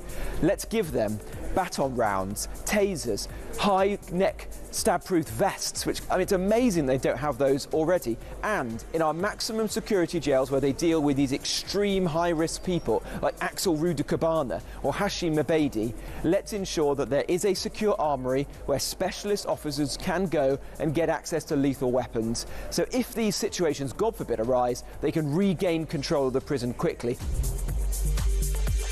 Is it Elon Musk you're taking to Kent by any chance? Is that why he's resigned from Trump? Not him. He's a UK tech entrepreneur. He's 28. He's awesome. He's very successful, and he's a volunteer, and he's put together a great team. Can you tell us his name? Yeah, his name is Nathaniel Freed. He built a company called Turgensec, which was seeded by the British government. He sold that company to US private equity. Again, he's motivated by the mission. He is a second-generation immigrant. He is a patriot, and he's got a team of pretty weapons-grade. Across the UK, on DAB+, on your smart speaker, on your smart TV, and on your side. This is Talk. Welcome back. You remember we were talking earlier about Leon Clark, a guy who got a £10 fine for serial sex offences, flashing, exposing himself at crowded stations, station after station after station, kept doing it, traumatising women and their mums and their little kids, that kind of thing. Got a £10 fine. Scott says, hi Kev, you get a £60 fine for parking or dropping a cigarette. £10 for flashing, absolute joke. This is from Pete. Pete says, £10 fine? That's not only offensive, but basically giving him permission to do it again. Yeah, it's not much of a deterrent, is it? How is that going to stop these perverts? No wonder people sometimes take the law into their own hands. Well, we don't approve of that, but you do kind of understand where people are coming from in their fury over this. Deanne, for example, who said, if I'd been around when this pervert flashed his bits, I would have exercised my kickboxing skills and brought tears to his eyes. Well, as I say, we mustn't encourage or condone that kind of personal vigilanteism, but Deanne, I know where you're coming from. Here's Mark WhatsApp voice note on the burning of the Quran. The Koskan guy, yeah, he's 100% right in everything he says about Islam, and the reason he wants to protest it, it's the same reason I talk about it the way I do. However, this whole court case, it always strikes me as really weird, you know, because I don't really know why the court had to bring in the Quran to this anyway, because it could have just quite as easily had him for public order offence just for burning something in the street, that would be just as feasible a public order offence as anything else. They didn't really have to mention the fact it was a Quran he was burning. Just a thought, Kev. Anyway, cheers, mate. Have a great show. Mark, I mean, great WhatsApp voice note. Thank you very much. But yeah, that's the whole point. They made it religious. They said what you did was, deliberate act to upset Muslims, to upset Islam. So they made it a religion. It's a blasphemous case, it's a blasphemy case, which we're supposed to have got rid of blasphemy laws. This was public order, a religiously motivated public order offence. You can have public order offences, but we shouldn't have religiously motivated. If you want to insult or laugh at a religion, set fire to their holy Bible, their Quran, or the Tanakh, the Jewish tractor, whatever religion, you should be able to do it. You know, if you want to laugh at Islam, you should be able to laugh at Islam. I'm not saying you go out of your way to do it. You don't want to offend people, but some people might want to offend people, and they should have the right to do it. This is a free country. Let's go back to the phones. Let's talk to John in Rotherham, and the Defence Secretary, John Healey, is your local MP. Is that right? He is, Kev, yes. And I wrote to him last week because I got so sick and tired of the news reports about the number of the boat crossings and the amount of people that are coming into the country every day. I've written to John Healey to ask him what the government are going to do about it. I've not had a response yet. I bet you haven't. Yeah. When did you write to him, John? Well, in fairness, I'll give him a bit of time. It was only the weekend. So I guess these people are busy, and we won't chastise him yet for not replying to you. I'm sure he will get round to it. But carry on, yeah. Well, I mean, I've been looking into this, just doing a little bit of research myself, just to satisfy. And do you know what? It's absolutely incredible. If you and I were sat in number 10 tomorrow, Kev, we could put plans in place literally by tomorrow night to start to deal with this issue. We don't need to leave the ECHR to deal with it. That would be, I guess, the ultimate sort of decision. But we could take action tomorrow. Like, for example, we could open up or we could build, within a short space of time, secure reception centres. Instead of all these people being housed in hotels, we could open up ex-army bases, disused... Well, I've got a better idea, John. Why not let them arrive? Why not turn the boats around? And never mind about all that. Like, once they get here, if they do get here, you broke into our country, you are detained, then we deport you. Once you start setting up accommodation centres, you're lost. Like at the moment we use hotels, we use a few accommodation centres as well, former barracks and things like that. We got to get out of that system. We've got to stop having mass accommodation for these people. Yeah, the problem with stopping the boats is that there's too many laws that we're tied in. Yeah, well, they keep saying the people who say that are the people who don't want to stop the boats. If you want to stop them, you could. You just do it. And that's what we've got to do. But my point is, there's a lot of things that they could do literally tomorrow to stop this happening, but they're doing absolutely nothing. Well, what they should do, as I say, start turning the boats around. That's the only thing that's going to stop this. Yeah. It's about basically and also remove the incentives. Well, yeah, we need deterrence. We haven't got any deterrence. You're absolutely right. We have no deterrence, just a lot of incentives. It's ridiculous. John, really good call. Thank you for phoning. John in Rotherham there. Petri Hoskin will be in a second to tell you what she's got lined up for you from 10 p.m. until 1 a.m. But in the meantime, we can quickly squeeze in a call from Jason in Eastbourne. Hello, Jason. Hello, Kevin. Nice to see you again. What would you like? Thanks. About defence spending, yeah? Yeah. What would you like to say? Well, I think we have to increase it, and we have to pay the tax for it. That's the only way to go. We've been scrooging around for years on defence spending with ships, airplanes, and. So you would support tax rises? You have to do it. Yet more tax rises. Yet more tax rises. We are already paying the highest taxes since World War II. Don't you think that the tax rises have got to stop? They can't keep hitting us with tax hikes. I agree with the defence spending idea. We've got to spend more on defence, but surely they could find money from elsewhere, make some savings, get rid of net zero, for example. Yeah, get rid of bloody HO2, or what do you call it? Yeah, HS2, a very good idea. Yeah. Definitely get rid of that. Yeah, I mean, if you look around the country generally, the waste is off the scale. So there's loads of ways they could save a lot of money and maybe help. I mean, I understand. You know, maybe they're going to reason we do need to give you tax rises. People won't like it, but let's go to the right place. Yeah, I just think they can find money elsewhere. We've had enough of tax rises. Jason, I've got to move on. The show's nearly over, but thank you for an excellent call, Jason in Eastbourne. Petri Hoskin is in the studio, and she's just plugging in her microphone as we speak. There we go, I'm done. There she is. Welcome. Welcome. What you got lined up on your show? Well, I think that I want to talk about the water companies, because I am so fed up. And we all are with the way... Thames water victim. Are you a Thames water victim? Yeah. Well, Thames. A third of the country is Thames. You know, that is Thames water. And we are having to pay... Every time they get a fine, they go, we don't care. I know.